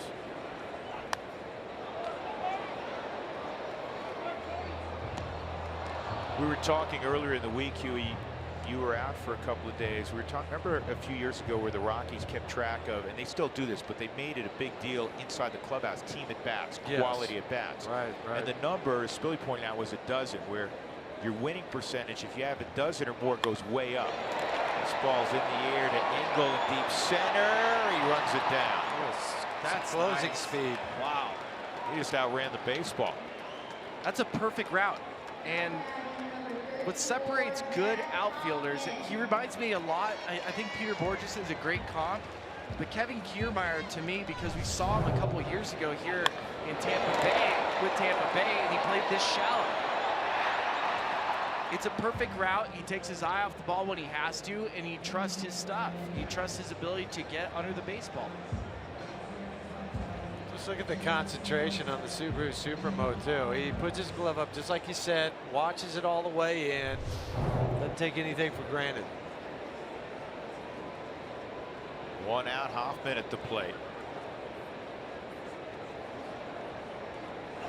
So the number's 12. Last night, the Rockies had 21 quality at bats. Tonight so far, the Rockies have 4. 11 of the 17 hits came with 2 outs. They were 7 for 14 with runners in scoring position. We mentioned the 7 extra base hits they had. Just some of the swings too were controlled swings. He had over 11 hits with 2 strikes last night. And if you're curious what a quality at bat is, it's not 6 pitches making a pitcher work. It's a walk, it's a hit by pitch, and moving a runner over. Sac flies and bunts count. Well, here's the bad news, but again, it's only the 5th inning. Is the White Sox tonight have 11. The Rockies down just a pair of runs. Next pitch will be number 81 for Quintana.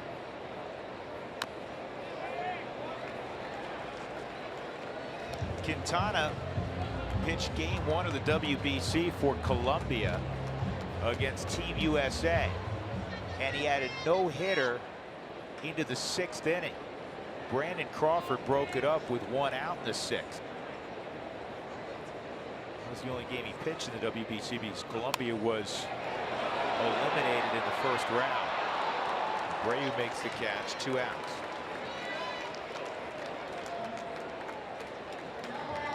First 10,000 fans tomorrow will receive a military appreciation barbecue apron courtesy of the Colorado Beef Council. Rockies have 4 hits, and here's a shocker. Charlie's got half of them. Blackmon came in hitting .317 against lefties with 5 of his 19 home runs. His average has gone up, actually hitting slightly better against lefties than he is righties. Also a little 7-game hit streak now for Chuck Nasty.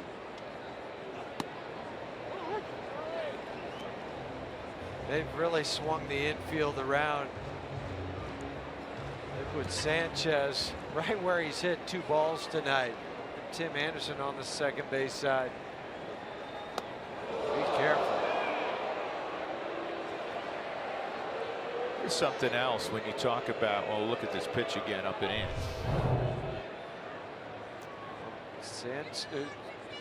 Quintana, excuse me, goes up high over the head, towards the head of Charlie Blackmon.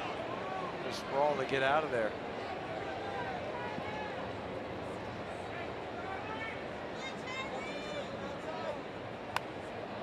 One and two. It's not just getting hits against lefties. Charlie is slugging .577 against left-handed pitching this year. He's slugging .583 against right-handed pitching. Think about some of the tough left-handers there are too in this division. Kershaw, Robbie Ray, to name a couple. Alex Wood now going to the All-Star game as well. And that strikeout ends the inning. 9 straight retired by Quintana. The Rockies trail 4-2 going to the 6th.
Timeless moment brought to you by Coors Banquet.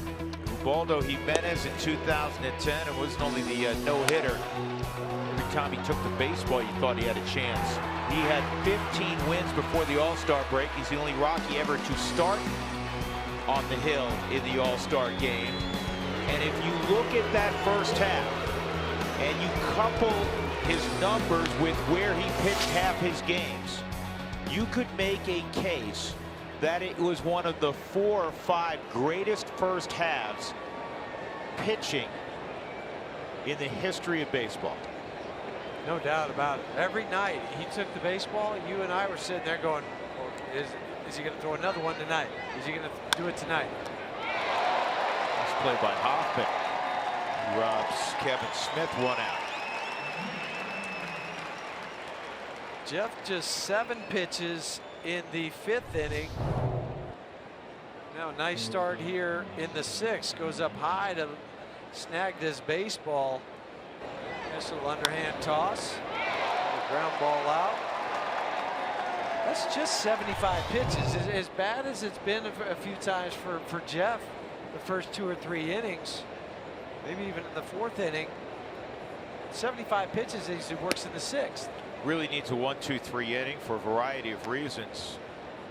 And maybe most notably, if you can get a 1-2-3 inning, you have the pitcher leading off in the 7th. You get the Rockies right back on offense. See if they get Quintana out of his rhythm. And another diving play by Story. Jeff Hoffman ought to buy him dinner later on. He's had a whale of a game defensively. He had to go up high to snag the line drive off the bat of Adam Engel in the 4th, and now laying out to rob his counterpart, the shortstop Tim Anderson, on a dive to his left. And make sure that he gets that hand, Huey, behind him once he dives. Because you know if you roll over the top of it, it's going to hurt you. So you got to try to get it out of the way. And Trevor did. Billy, as an outfielder, you were aware of that, right? When you slid, to keep your hands flat out in front of you. Yeah, you try to land with your palms down, but this will be a 1-2-3 inning. Tapia in shallow right comes on, settles under it, and that is a 5-pitch inning, and the first 1-2-3 inning of the night for Jeff Hoffman. Rockies trail 4-2. Story has been sensational.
Sixth inning.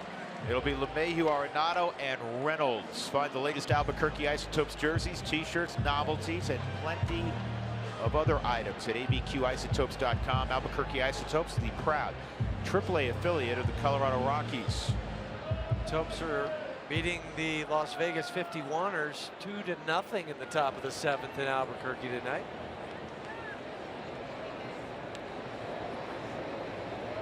Trevor Story, a couple of brilliant catches this evening. 9 straight retired by Quintana. That's inside ball 1 on LeMahieu. LeMahieu hit a drive to the wall in center. Adam Engel made a great catch in the first inning on that after a long run. And DJ reached on a fielder's choice, so he's 0 for 2.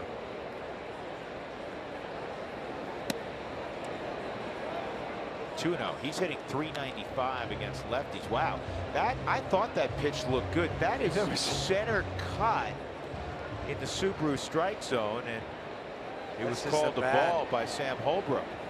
Good for DJ. Yeah, good for DJ. That's just a bad miss for Sam Holbrook.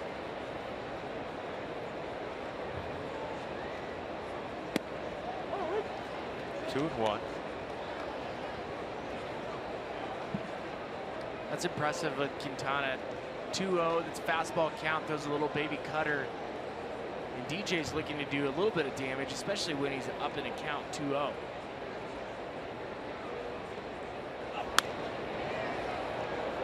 Two and two.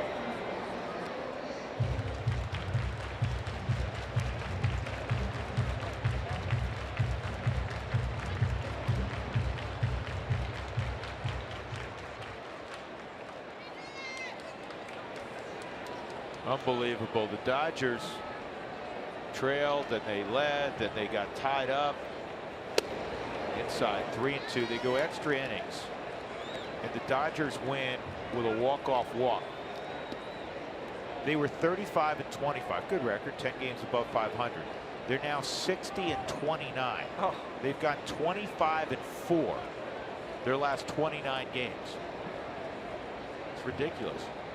They're gonna game's hit. Not that easy. No, at some point they're gonna hit a period where they're not as fortunate. But you got to tip your cap right now. They've played unbelievably well.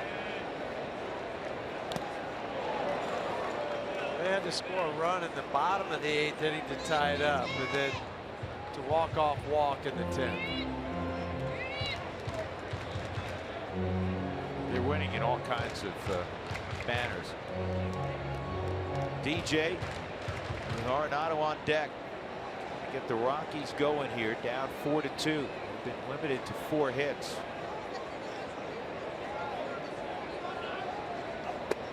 Ball 4, great start. So LeMahieu ends that stretch of dominance by Quintana with a walk, and Nolan, who owns a 2-run home run, will come to the plate. Home run in the first, 403 feet. Tried to sneak the cut fastball inside past Nolan. And he took it out to left field. Well, the Rockies are trailing right now by 2, but when Nolan hits a homer, good things happen because they're 14-1 on the year.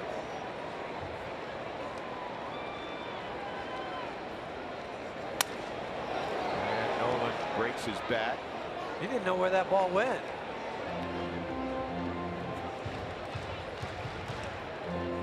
Nolan will have his family with him down in Miami. In fact, Mom's in town right now.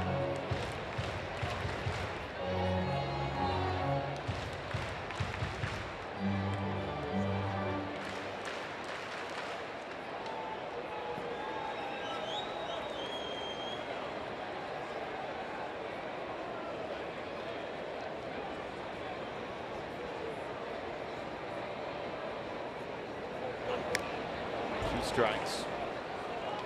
Nolan's cousin, Josh Fuentes. You know that everybody in the Arenado family has to play third base. It's a rule. Josh yesterday 3 for 5 for the Yard Goats. A couple of doubles, a couple of RBIs.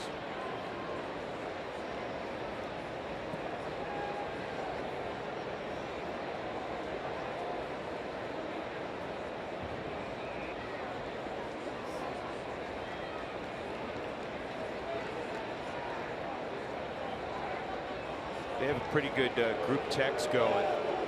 Spilly. It's Josh, his cousin. It's Jonah, his brother, and it's Trace Thompson, who's like the. He's also a member of the family. Yeah, he's a brother. Yeah. What are they talking trash about right now? Because you know, Josh Fuentes was a viral sensation earlier this year because that swing. He swung at a pitch. I think he thought the umpire called time. The pitcher threw a ball that literally went 20 feet, and he swung, and the umpire called him out. Well, I mean, he just kind of pretended to swing, like, ha-ha, and the umpire said, ha-ha, I got to call that a strike, and it's strike 3.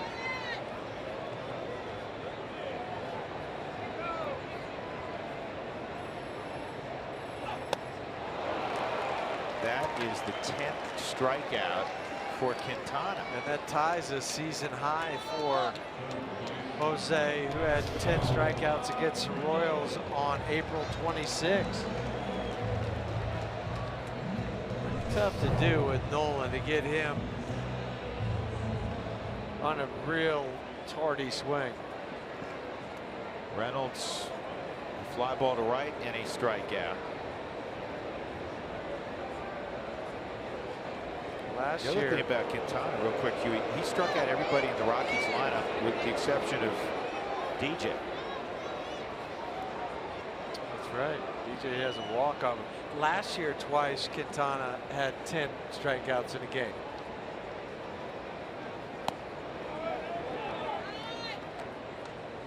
Spilly, you obviously played a lot of games here. we've seen the Rockies strike out on the road and throughout their history. Yet even big strikeout guys typically don't strike out a high number of Rockies at Coors Field. Tonight, though, it's happening. Theory? Well, Quintana's pitching extremely well. You're looking at a guy that's mixing eye levels, mixing location inside, outside. He's pounding the right-handers in, but then throwing off speed outside. And more importantly, with the curveball that he's locating down, that's able to throw the fastball above the belt. And he's basically in control of all four quadrants right now. And if you're wondering what the career high for Quintana is, it's 13. He struck out 13 in 2014.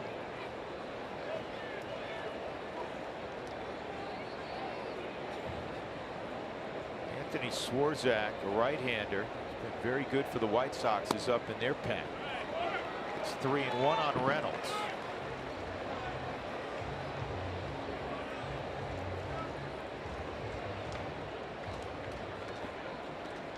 The White Sox, their starting pitching has not been good. Their ERA is .489, which is 26th in baseball, despite the fact that Quintana of late has been really good. That's ball 4. Now 2 on and 1 out for Parra. But their pen has been really solid, Huey. And they've got some guys down there, like, as you mentioned, Swarak, former Rocky, Tommy Kahnle. Of course, David Robertson to pitch the 9th inning. But to get back to the starters for a moment, the last 43 games, you talked about the 10 quality starts that they've had in the last 43 games, but their ERA is .573 during that time. Well, that's why it was so frustrating for the Rockies to not make more hay against the Reds. They scored 14 runs against the Reds in 4 home games with a team that had a starter's ERA above 6. Yeah, and then you go out and score 12 last night. That's baseball, That's right? Anytime you can't figure out what's going on. Just use that phrase. That covers all bases, so to speak. So the Rockies with an opportunity. They're down a pair of runs. Gerardo Parra, 3 hits last night, a strikeout, and a sharp ground ball to Abreu in his 2 at-bats.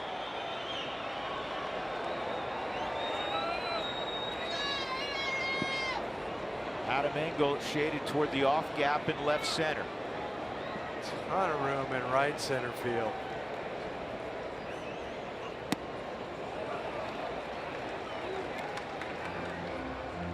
I think this is the last hitter. It's got to be the pitches aren't as sharp. There's not the same bite that it was an inning ago. Yeah, 102 pitches.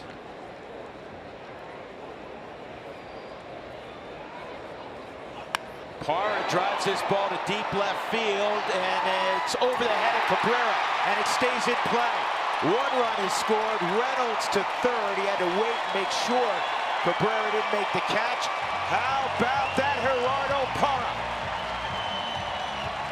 He missed his bat for a number of reasons, but none more than that swing where he's hitting .436 with runners in scoring position.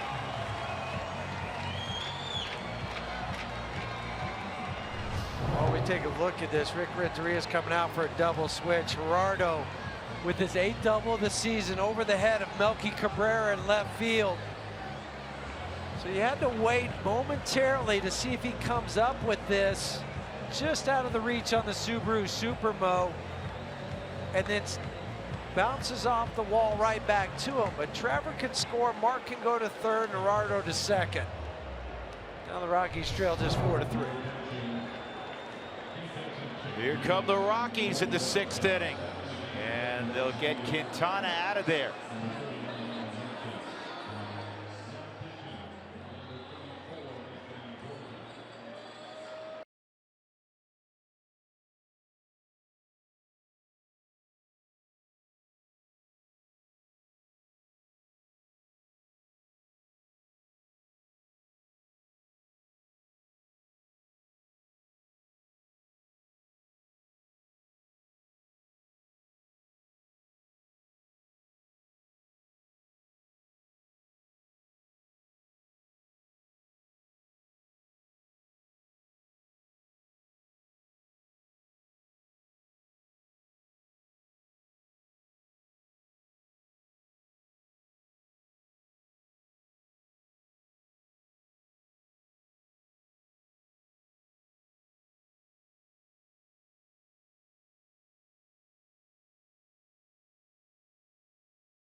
3 after the double by Gerardo Parra. Fans, the Rockies are seeking nominations for the 15th Annual Adult Leadership Award. This award recognizes individuals who have demonstrated a commitment to the Hispanic community. Visit Rockies.com/leadership for more information. Anthony Swarzak, the new pitcher for the Chicago White Sox. Swarzak, just a .212 batting average against, 10 walks in 39 1/3 innings, 41 strikeouts. Alan Hansen on the double switch goes into right field for Willie Garcia. And this is a must. Story has to get the ball in play. That's strike one. They're giving it. They're conceding playing it back. the run. Yeah. Up the middle. The defense in the infield is back. And Swarzak only has 2 pitches. It's fastball, slider. Fastball 95 on average. Slider about 87. Trevor tonight a double. And he was caught looking.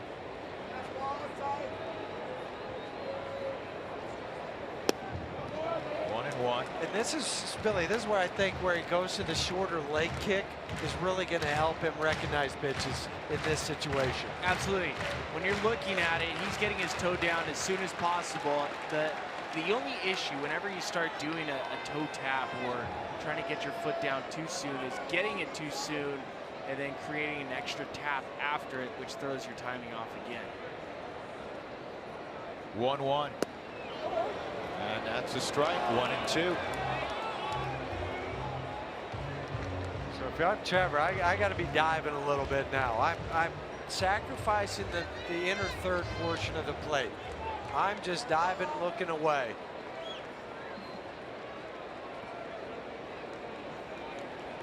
Reynolds at third, Parra at second. 4-3. And that is strike 3 all over the outside corner. 2 outs. Roll the bet. Trevor wasn't able to get a swing off. Went away, away, and away one last time.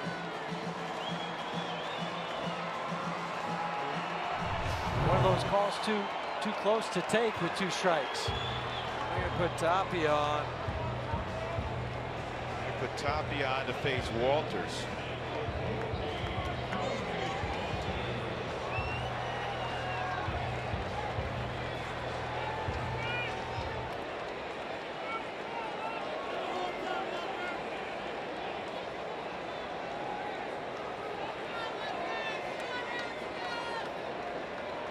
Tony tonight, a strikeout, and he hit a ball to deep left center that Engel sprinted down.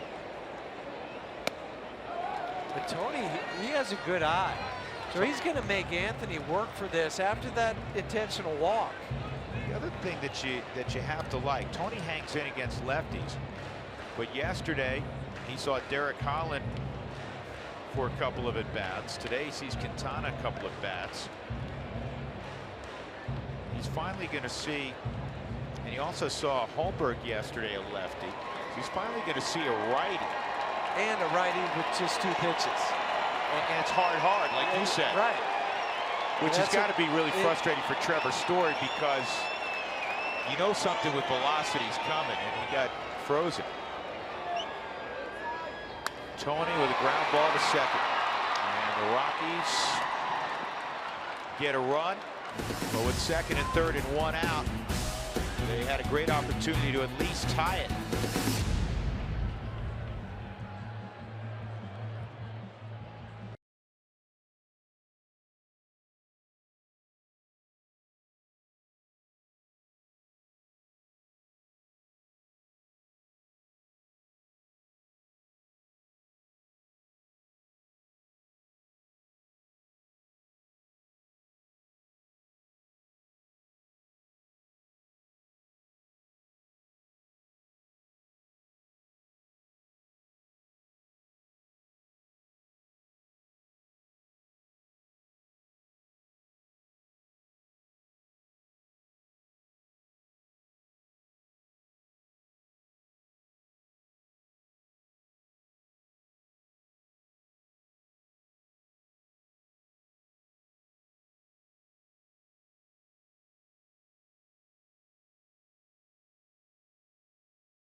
Here's Arcuni Lexus look back in the first inning with 2 outs. The White Sox would rally behind a pair of triples for 3 runs, 2 coming in on the Yomer Sanchez triple. Rockies, the bottom of the first, got 2 back the old-fashioned way. A 2-run shot from Nolan Arenado, second home run in this series. And then Gerardo Parra a few minutes ago hits an opposite field double to drive in the Rockies' 3rd run. Unfortunately, the Rockies couldn't do anything more in that 6th inning. So it's 4-3 as we go to the 7th. Drew Goodman, Jeff Houston, Ryan Spilbords, and Jeff Hoffman. Though on paper he's been outpitched by Jose Quintana, he's out there for the 7th. Quintana goes 5 1/3, gives up 3 runs on 5 hits. He struck out 10 and walked 2. The last 2 innings, excuse me, he's only thrown 12 pitches. He's at a 7 and a 5 for Jeff. This is Alan Hansen. Came in the double switch. So he's in the 9 spot, and then it's Engel and Cabrera.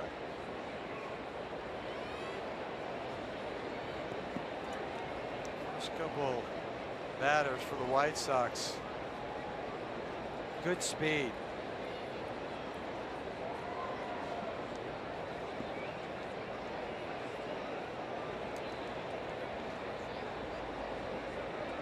He'll slap and run a little bit just like that. You're right in his mind there, Drew. Wow.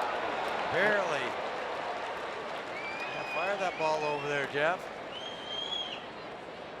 With That was speed, close. Yeah, with that speed of Hansen. He almost hung out Reynolds too, because he had to leap in the path of Hansen running down the line. Hansen did veer to the inside, so there wasn't a collision. It's that slap and run. Gets it now. Fire it over there. Don't just lob it over there. Because, I mean, he's got speed. He's going to run hard the whole way and bang, bang at first. I can't recall the last person in Major League Baseball I've seen do that. You see some women in college softball do that, where they cross over With and that slap left. and go. Not even a ton in women's softball. Scott Pacetic, I remember, did it. Luis Castillo, a long time He's ago. probably the one Marlins. guy with the Marlins that I remember doing it the most. Billy, did you see that in the Far East? Not really. You just don't see it too often. 2 balls and a strike on Engel. Guy that we don't see very much, didn't know a lot about. He's been really impressive defensively, though. 2-1 on Adam Engel. That's a strike, 2-2.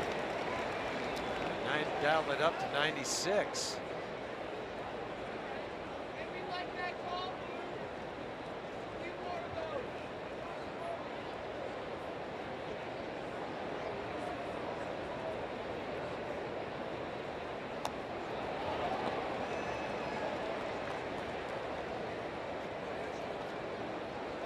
Hoffman is set to lead off next inning. So one would figure this is all for Jeff. Ottavino's up in the Rockies bullpen.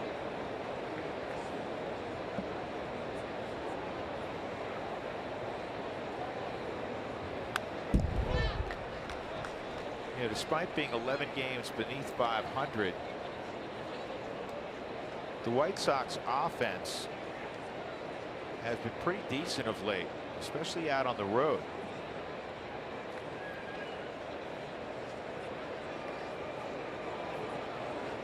It's manager Rick Renteria and the pitching coach Don Cooper. 2 outs.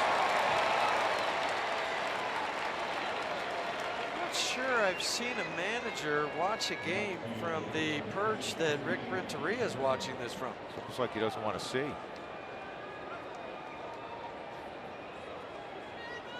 You have the bench coach sitting in front of you and Joe McEwing.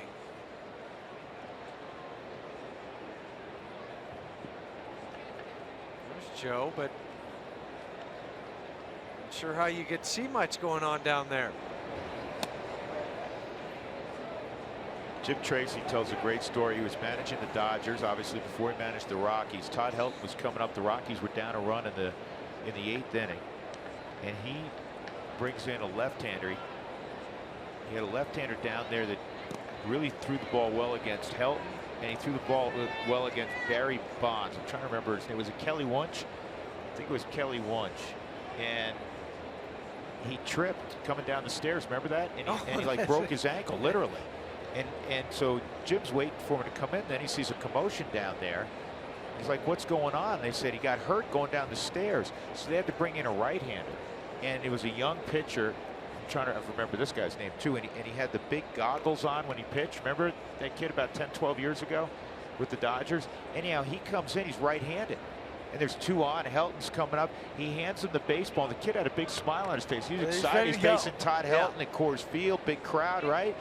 That's where the other guy, the lefty, had fallen down.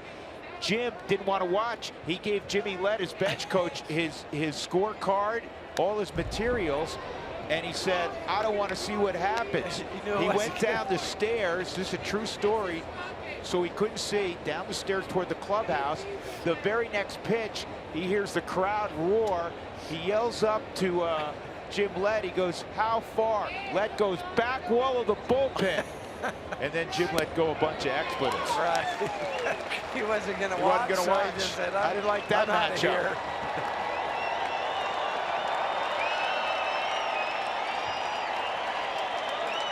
2 balls, 2 strikes on Melky Cabrera.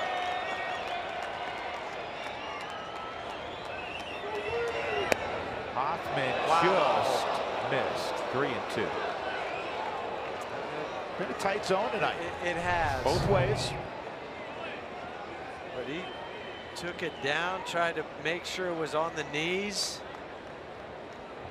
Veteran Melky Cabrera did go for it. Ground ball to second, DJ. And Hoffman got stronger as the evening wore on. He retired the last 6. 4-3. Rockies down a run.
Philly goes one-on-one with All-Star Nolan Arenado. We'll break down Charlie Blackmon's record-setting first half, and we'll also follow Chad Pettis as he takes his next step on the road to recovery. All of that and much, much more on a new edition of the club. That's tomorrow after the Toyota postgame show. Jeff Hoffman, who really scuffled early, ends up giving the Rockies 7 innings of 4-run baseball, and he gets an attaboy and a couple of slaps on the chest from Buddy Black and a smile from his pitching coach Steve Foster. That's a growth outing for Hoffman. Completely agree. The last 3 innings were a reversal of the first 4 innings. He threw just 94 pitches to get through 7 innings. Had 9 ground ball outs, a couple fly outs. Lexi Amarista will pinch hit for Hoffman. He is facing Anthony Swarzak, former Yankee and Twin. It's a strike, 1-1. Rockies have only 5 hits. That was a strike. Amarista didn't like it.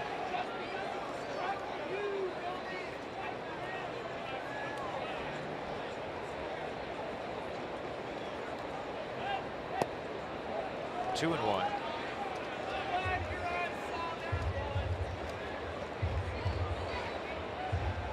Nine outs for the Rockies.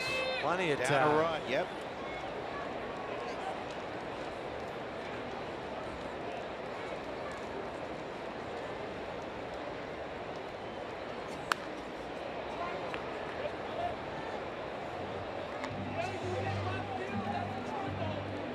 Final line on Jeff Hoffman: 7 innings, 4 runs, 7 hits. He walked 2, struck out 2.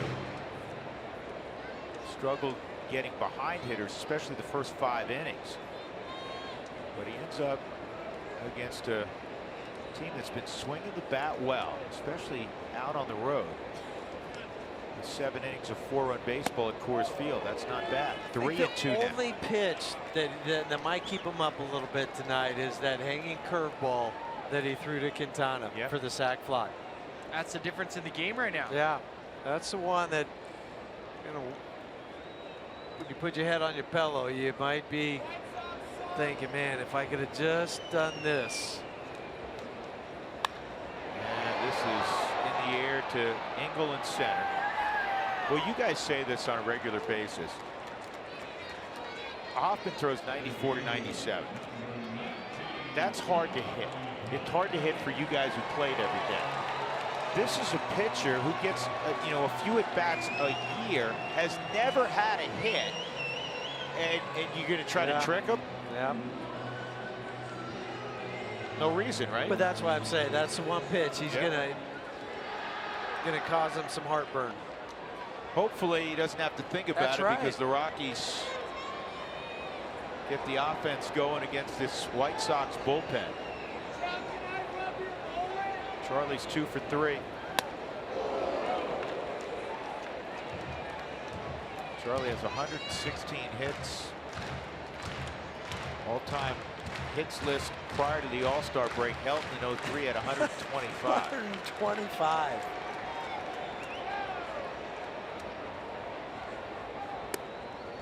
That was, I believe, one of his back-to-back seasons in which he produced 100 extra base hits.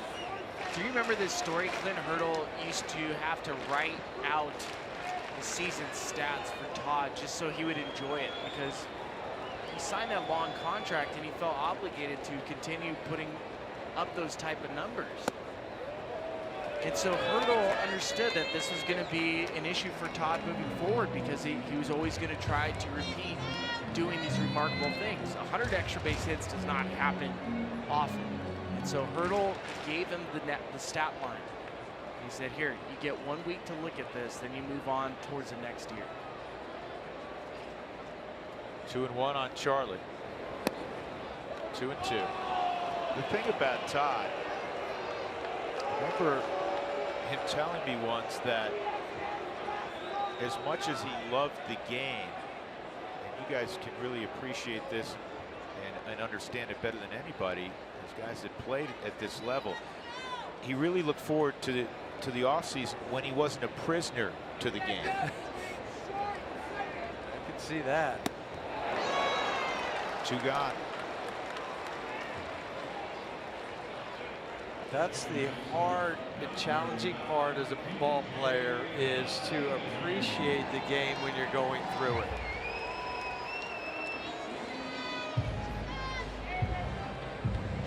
LeMahieu 0 for 2 and a walk.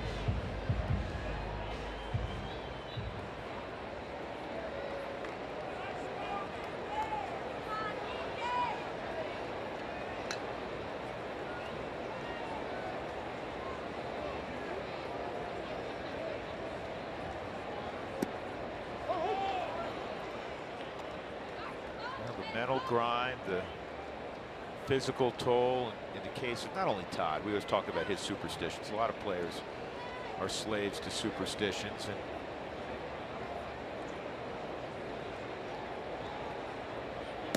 must end up having a love-hate relationship. Most of the time it's hate.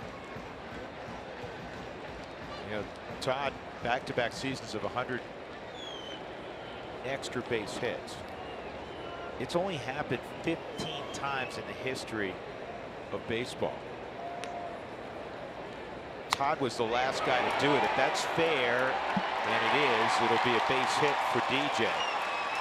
Hugging near that line was Alan Hansen. So that will allow Arenado to come up here. Just puts another notch in the leaderboard with opposite field hits for DJ. Slider up and away. Posits in right field again.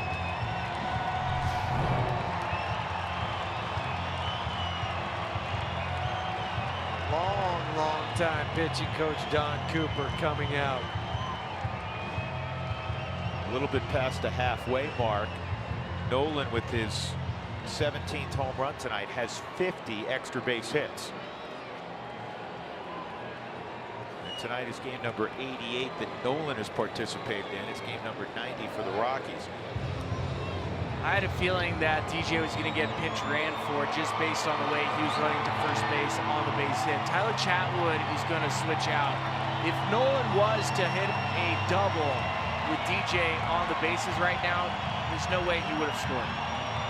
Well, and you already have used Lexi as a pinch hitter this inning, so you put him out at second base, you're going to slide the pitcher into DJ's spot, so it's a natural fit to put a faster runner out there.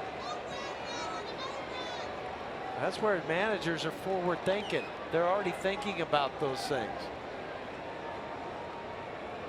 Hopefully Chatty gets to jog. Nolan will hit another one in the seats.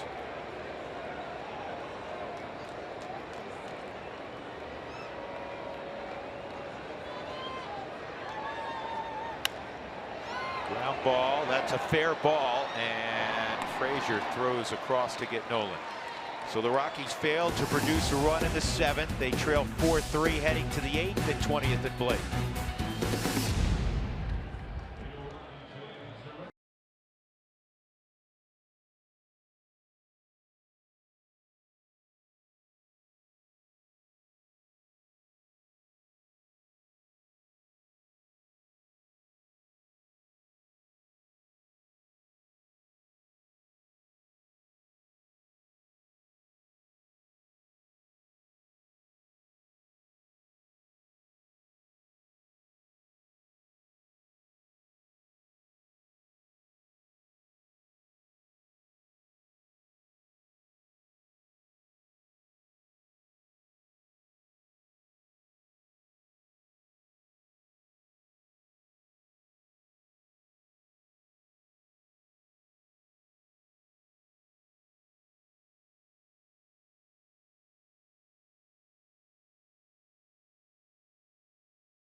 About a pitching performance. Jeff Hoffman struggled early on. Almost a strikeout angle to begin the ball game, but he would give up 3 in the first inning. And then he got better as the evening wore on. Ends up giving the Rockies 7 innings, 4-run baseball, and at Coors Field, it's a competitive start, especially on a day where he's behind in counts frequently. Didn't have the sharp curveball. Missed a bunch of times with that fastball, but the Rockies right there, they're down a run in the top of the 8th. It'll be Adam Ottavino on for the 36th time this year. last night, 1 inning, gave up the hit to Abreu, who will face first tonight. But they got a double play off the bat of Todd Frazier. Lexion Maurice will stay in the ball game, taking over for DJ at second base. Well, Adams going to get the big boys, Jose Abreu, Todd Frazier. Ball one, Yolmer Sanchez will be the third man to hit.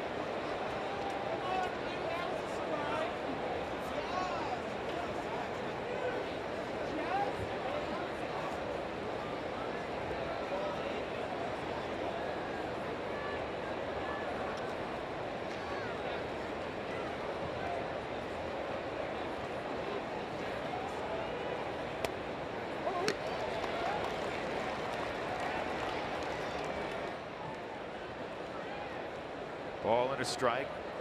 Abreu a triple, a line out, and then he had a little roller out in front of the plate that Tony Walters gobbled up and threw him out.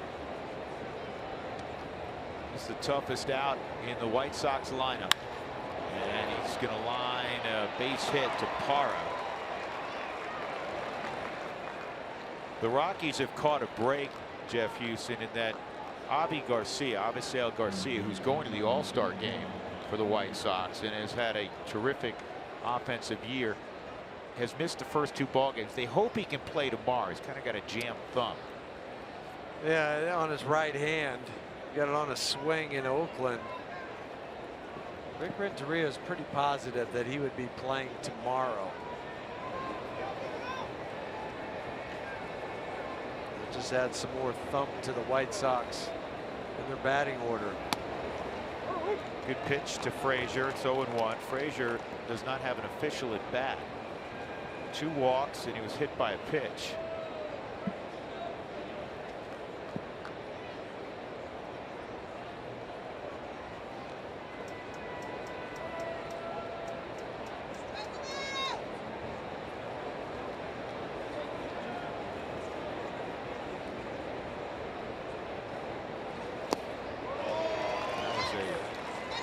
I was very fooled swing. 0-2. Well, it's understandable when Adam gets that slider working and starts it off looking like a fastball, you'll get some silly swings. The problem for Adam is his last 7 games, he's given up 12 earned runs in just 5 2/3, 4 home runs for a 19.06 ERA. 0-2 on Frazier. With fastball, like all good veteran hitters, he kicks some dirt and prays a little bit that it was not a called strike. It just closes your eyes and try not to hear that strike 3 sound. That's one of the swifter pitches, Spilly, we've seen from Otto in a while. That was 97. He's just got to get back in line and trust his stuff.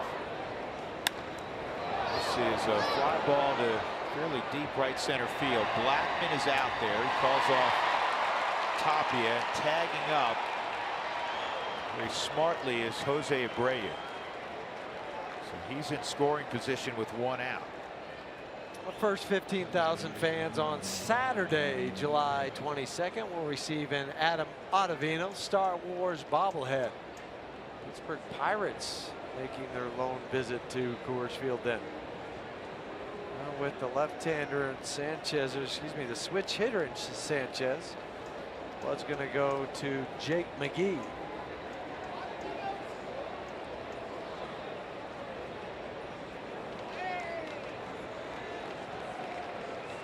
One-run game.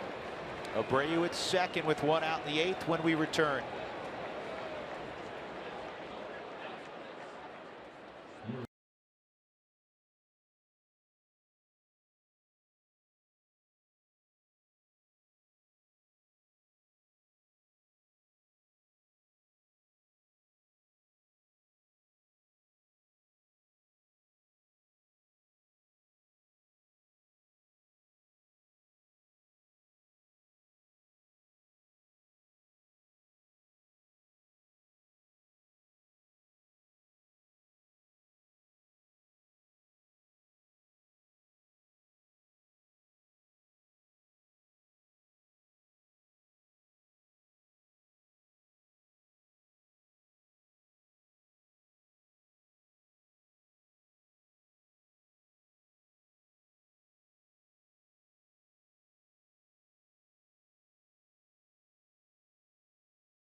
one of the rare occasions that the Rockies have played the White Sox. We mentioned yesterday they play the White Sox fewer than any other team in baseball, and it's an opportunity to focus in on two guys that have been legends in the broadcast business. Steve Stone will turn 70 in the next couple of weeks on the left, former partner Harry Callis, and that man that you're circling right there is Ken Hawk Harrelson.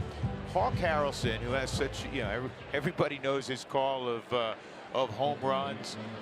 He was a wonderful player, led all the baseball and RBIs with the Red Sox in '68 with 109. He had 35 jacks that year, 30 or more the next year between a couple of clubs. He's lived a fascinating life. He was on the PGA Tour for 3.5 years, played in the British Open.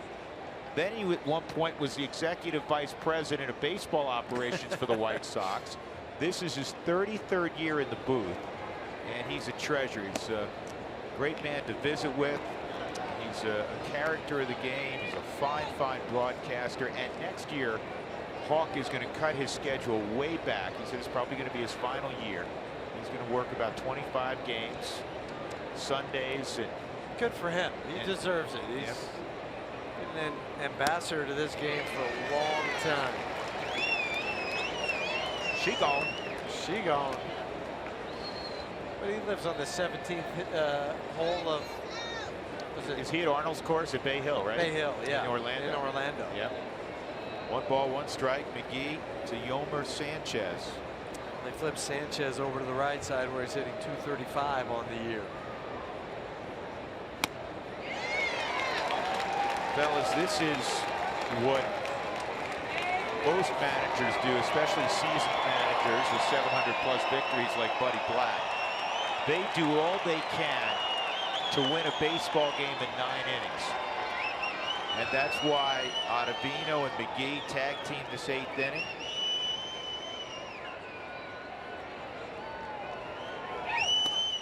Way inside. Jim Tracy, I remember, told us that he learned that when he was working for Felipe Alou. Felipe'd always say that. He'd just say, boys, let's win at 9. Because after that, all bets are off. I mean, you can say, well, at home, I can use my closer in the 9th, and then we'll see what out on the road, I'll save him. You don't know what's going to happen after 9 innings. Strikeout of Sanchez, 2 outs. They just challenged Sanchez with fastballs, swung through 3 straight. That time, climbing the ladder. He was overwhelmed up in the zone. Now a tough out, and Kevin Smith, an RBI single in the first. A couple of ground outs ensued. 1 for 3.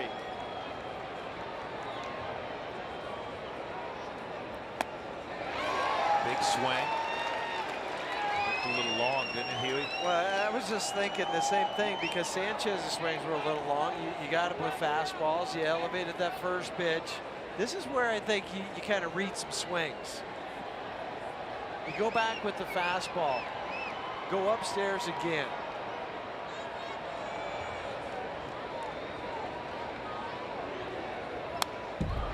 Two strikes. Rockies in the 8th. We'll have Mark Reynolds, Gerardo Parra, and Trevor Story.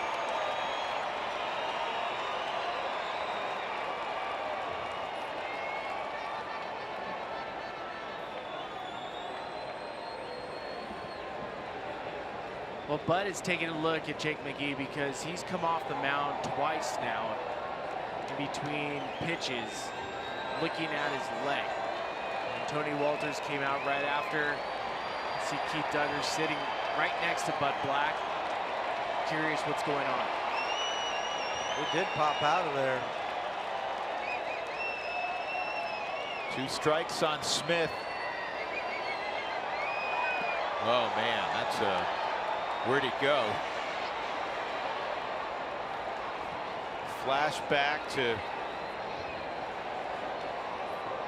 a week and a half ago at Dodger Stadium, where a wild pitch got lost and a runner scored from second base.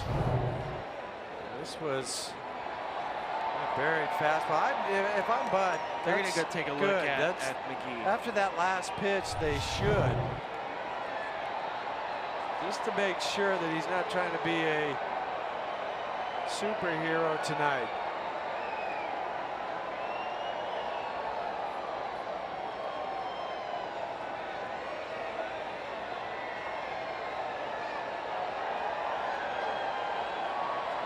You guys read lips better than me. Was that "I'm fine"? Yeah, said I just buried that. And that's where you trust what the veteran reliever is telling you. You know, maybe with the young guy, you're not going to buy it. You're going to make him throw 2 pitches. You know, we saw it with Juan Minaya yesterday. The training staff came out. Rick Renteria came out, and they didn't have him throw a pitch. And the trust factor also here with Jake McGee. Nope. Pitch was thrown to see if he's okay. 1-2 on Smith. And a ground ball to short. Good job out of the bullpen by McGee to get the last 2 outs of the 8th. It's 4-3 going to the bottom of the 8th. The Rockies will have Reynolds to lead off.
Root Sports is brought to you by Southwest Airlines. Say yes to low fares with nothing to hide. That's transparency.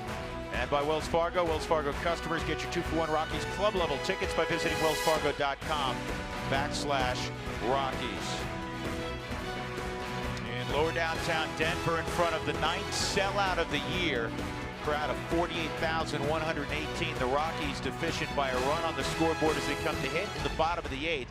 And they're going to see a guy that wore a Rockies uniform for 90 ball games in 2014, 2015, Tommy Kahnle. And he has been one of the better setup men in the American League this year. How about those numbers right there, Drew, with the 56 strikeouts and only 7 walks in 33 innings for Tommy.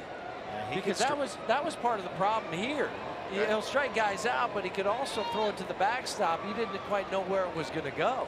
In 90 games with the Rockies, as he misses ball 1, 102 innings, 102 strikeouts. So he's striking out a hitter an inning. You knew he could do that. But to your point, he walked 59. He's not walking guys anymore. But let's see if he has a different level of emotion here. Pitching at Coors Field for the first time since being traded. You know there has to be some. And he's coming out of that bullpen. And he was traded for a really nice prospect now in the Rockies chain, Yency Almonte, who throws hard in Double-A. 2-1. Tommy Kahnle, his first 30 games, allowed just 5 runs total. His last 4 games, he's allowed 6 runs.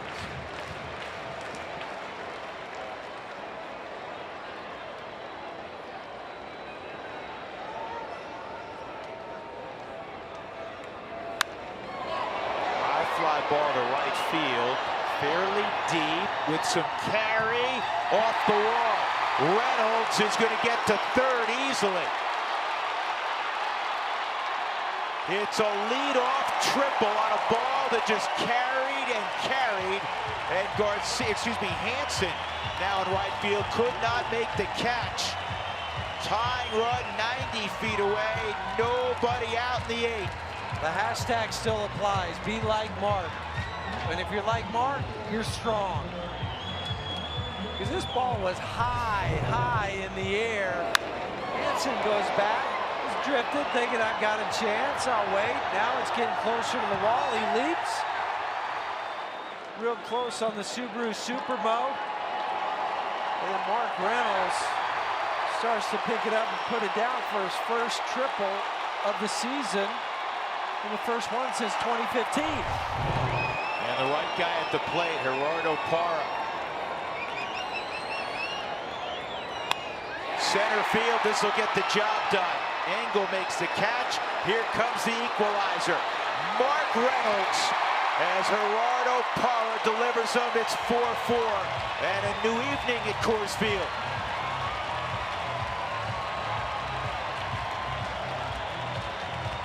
Gerardo Parra, welcome back off the DL the last 2 nights. Last night, 3 for 5 with an RBI. Tonight, he's got a hit and 2 RBIs.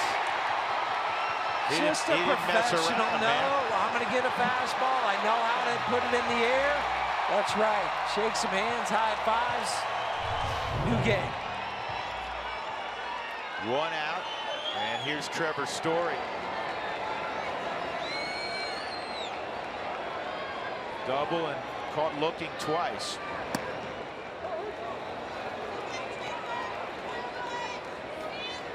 His double came on the first pitch of his at-bat leading off the 2nd inning. He seems spilly at times. Trevor's a young player. We know how gifted he is to be kind of passive-aggressive. Well, it's just because of timing, and that's just been his struggle all year. It's hard to swing when you're not on time. And I think dating back to the last at bat, the strikeout in a huge situation, you pointed out he was using a toe tap. And you start thinking mechanically at the plate, you have no shot. You can't see the baseball. That was 100 miles an hour from Canely. Grew up in upstate New York.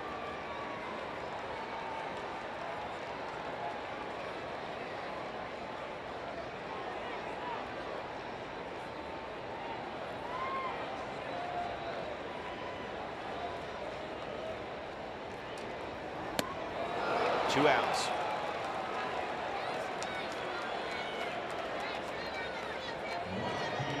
The Rockies have struck out 13 times in this ball game, but they're tied at 4. And Raimel Tapia will come up.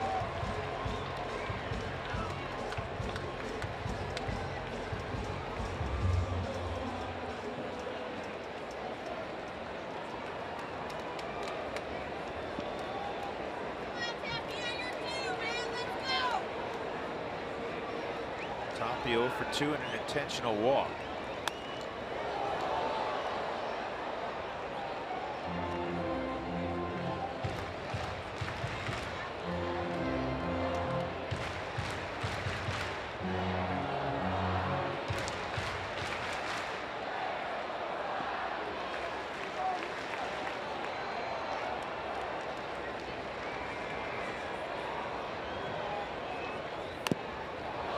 Check swing, roller, tough play for Frazier, no play.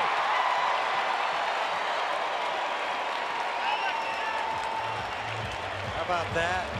Check swing goes off the plate and then still stays fair.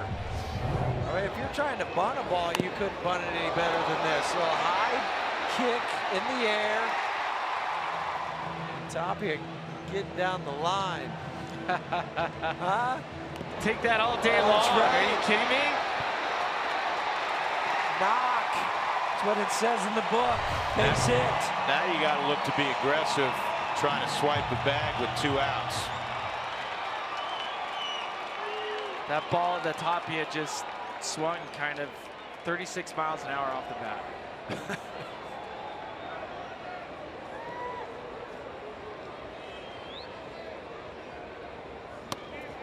And this ends up going off a shin guard back to Canely, and Tapia is now in scoring position. You need to worry about it. Canely's throwing the ball wildly home. There was a slide step there. Now he That's crossed him why. up. He crossed him up with the pitch. 1.04 is what I had him on the slide step. Oh, it's the umpire's shin guard it hit. Boy, Sam Holbrook is fortunate that didn't get his finger from where his hand was.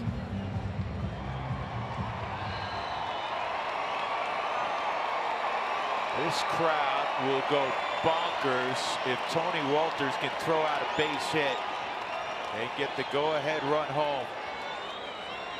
Angle very shallow in center.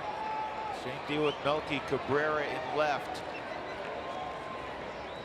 Tony's due 0 for his last 7 in the series. 2-0. Tony reminding himself, hitting himself on the right leg to stay back. A little jumpy on that last one. Another pitch that was in the Subaru strike zone that we talked about. It's been a small zone tonight, both ways for Sam Holbrook. On the ground to first, and Abreu will win the race to the bag. The Rockies get even though. Leadoff triple by Reynolds. Parra, a sac fly. 4-4 going to the ninth.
The ninth, all tied up at 4. Thanks in part to the return of Gerardo Parra. Corey mentioned in the pregame show that he needed to match 3 hits or more to have a good night.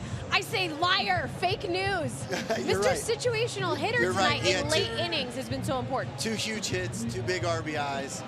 I love the way he approaches hitting, and I think Jeff Hoffman did a phenomenal job as well. I know he gave up some hits. I think the Abreu triple shook him, but he handled it, he stood back up, and he battled through 7 innings. Well, we'll see if the Rockies can't handle it in the 9th and find a way to win this baseball game. Guys, we'll see you right after for the Toyota postgame show.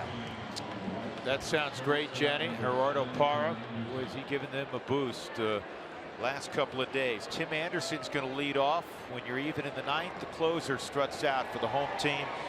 Greg Holland, as good as it gets in 2017. For that, he's going to the All-Star game in Miami on Tuesday, but first things first. Keep this game here, win it in the bottom of the 9th with a walk-off. I'm going to go ahead and say it right now, Dougie.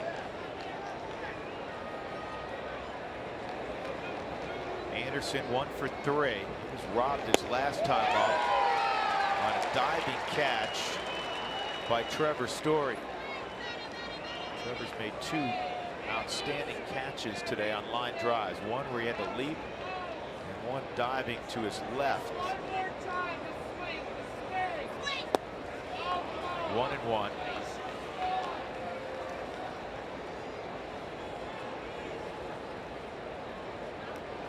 We have the Rocky reliever to go to an All-Star game, Brian Fuentes. That was 2007, right? Did Brian go a couple times in a Rockies uniform? He actually went 3 times. He went 05 through 07.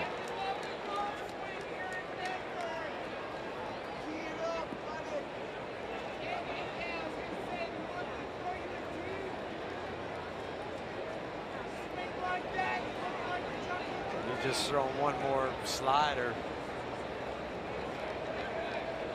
You'll get him.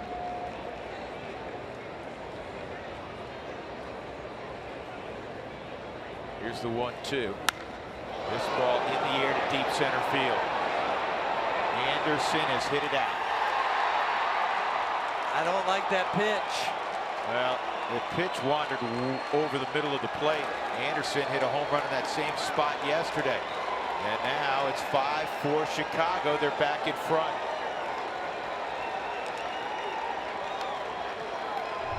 I was just calling for the slider just because he didn't look very comfortable on the first 2 that you threw him. 9th home run of the season, back-to-back nights for Anderson. Pinch hitter is Matt Davidson. Pitcher spot is the 8th hole, and Anderson being congratulated by the bench coach Joe McEwing.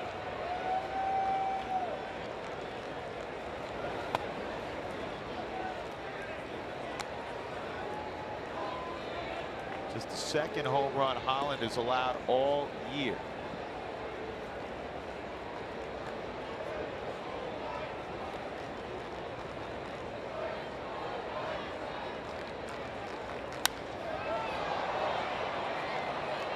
Blackman.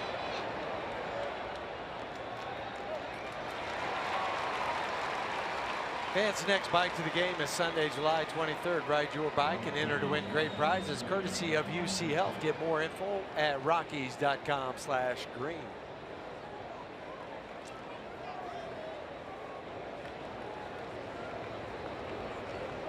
It's amazing how quiet a crowd can get with a home run. This Rockies Coors Field is very silent right now. Alan Hansen. Second at bat for Hansen came in a double switch. Well, the Rockies in the bottom of the 9th inning will have a pinch hitter. They have Voleka and Cargo available. Ryan Hannigan also available, not as likely, the number 2 catcher, and then it's the top of the order.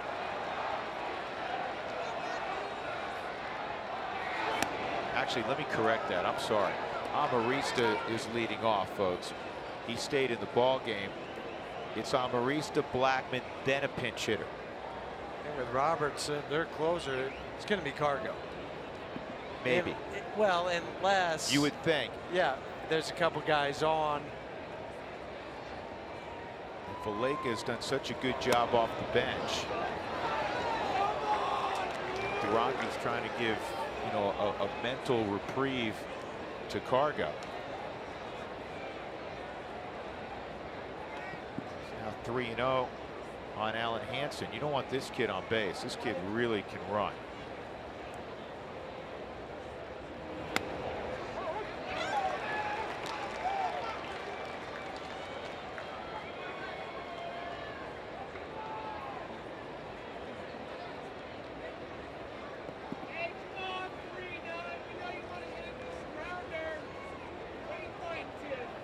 One on Hansen,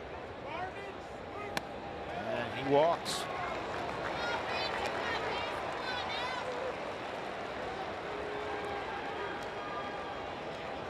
That'll bring up Adam Engel.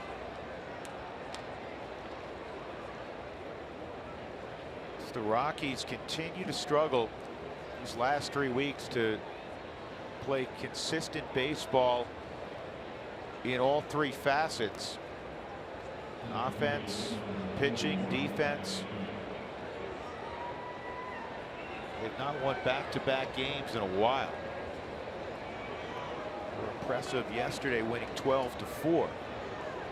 Came back to tie it in the bottom of the 8th, but now they trail on the Anderson home run 5-4.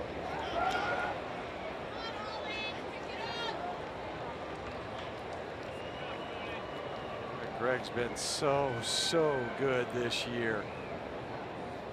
Just made that mistake to Tim Anderson. The fastball coming back.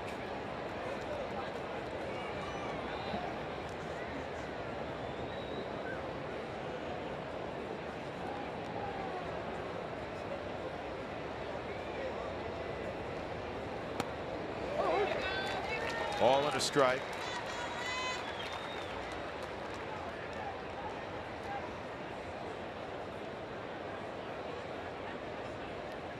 Last time the Rockies won back-to-back games, they were in the middle of a 5-game winning streak in mid-June, June 14th to June 18th. Runner going, swung on a miss, great throw, and the tag applied by Amarista. What a transfer and throw from Tony Walters. Tony has been really good. You're not going to see a quicker release from the time this ball hits the glove till he gets it back out of his hand.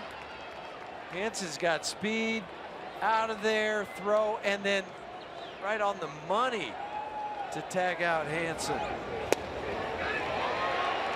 And what a throw. That's a pick-me-up for Greg Holland. 1-2 on Adam Engel. Ground ball. Arenado throws out Engel. So we'll go to the bottom of the 9th inning. The Rockies trail 5-4 on the Anderson home run. Amarista lead off, then all-star Charlie Blackmon.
And then Blackmon, and they'll see a guy that they saw last night in David Robertson, who wants tacos. Fans follow @RootsSports_RM on Twitter to receive alerts for the Rockies Taco Special when the Rockies score 7 runs or more in a game. Robertson threw a third of an inning yesterday. He gave up a 2-run double to Nolan. He also walked Mark Reynolds before getting Gerardo Parra to ground out. Took him 10 pitches. Gerardo trying to get the crowd going. So Amarista with his second at bat to try to reach against Robertson. Robertson's 92 on the fastball, changeup, curveball, and will cut the fastball. Utilizes a number of pitches. He's not necessarily overwhelming with the fastball like so many late inning guys are. He's got a lot of experience. Like Houston Street. He's a lot like Houston Street with a little more velocity. Yes. Yep. There you go. Amarista behind 0-2.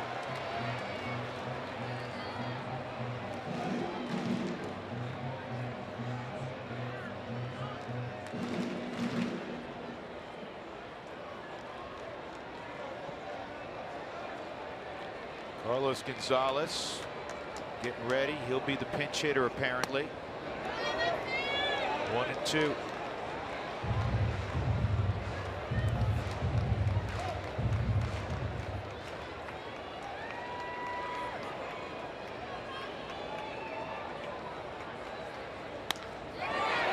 one hop to second. Easy play for Sanchez.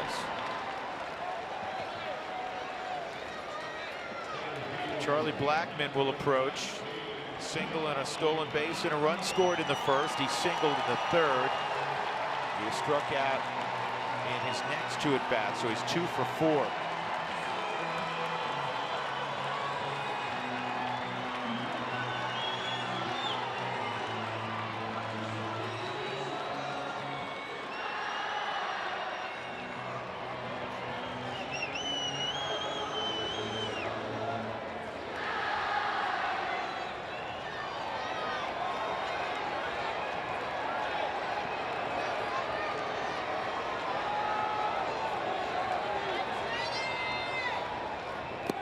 Charlie takes ball 1. Fans are still in it here. Well, Trying to get you this ought to be. club. It's a Yeah, one-run that's game, what I mean. right? They're trying to get their club going. A lot of fans have stuck around, waiting to see some magic here.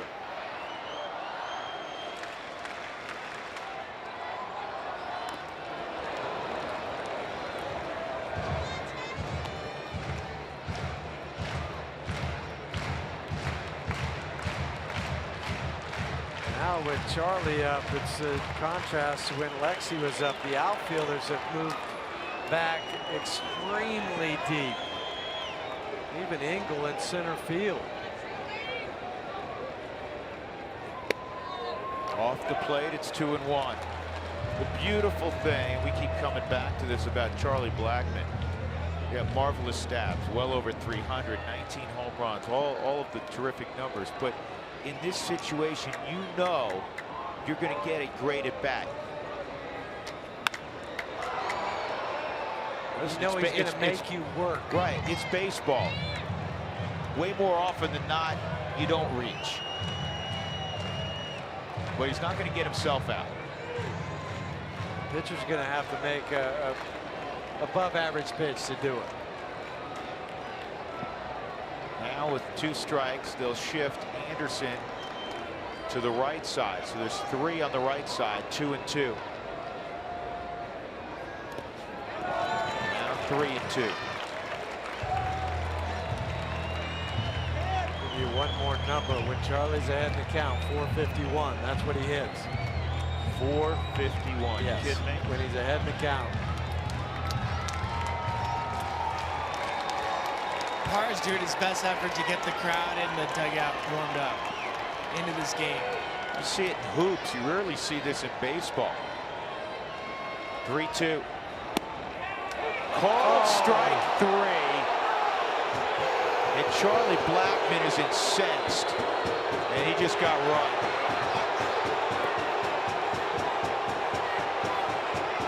But I think part of the issue too is he waited so long to make the call. It was a delayed call.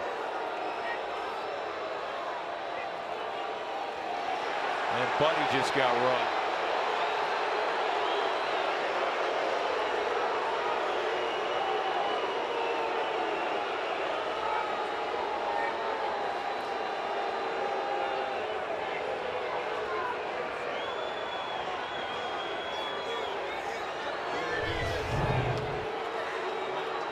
Pitch is down, he pulls it back up, and then look how long he waits. Charlie starts to walk towards first base.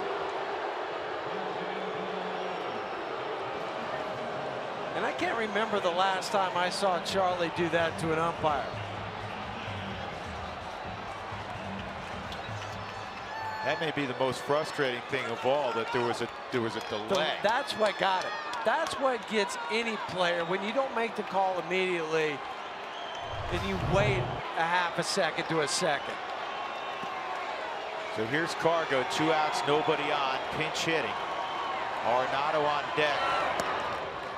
And strike 1.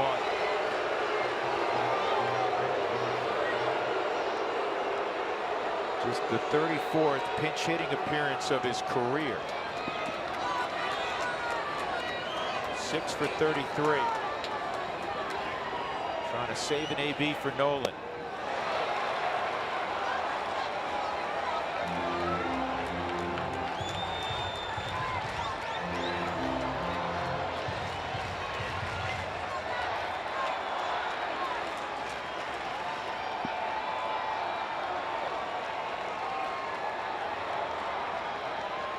Oh, 2. And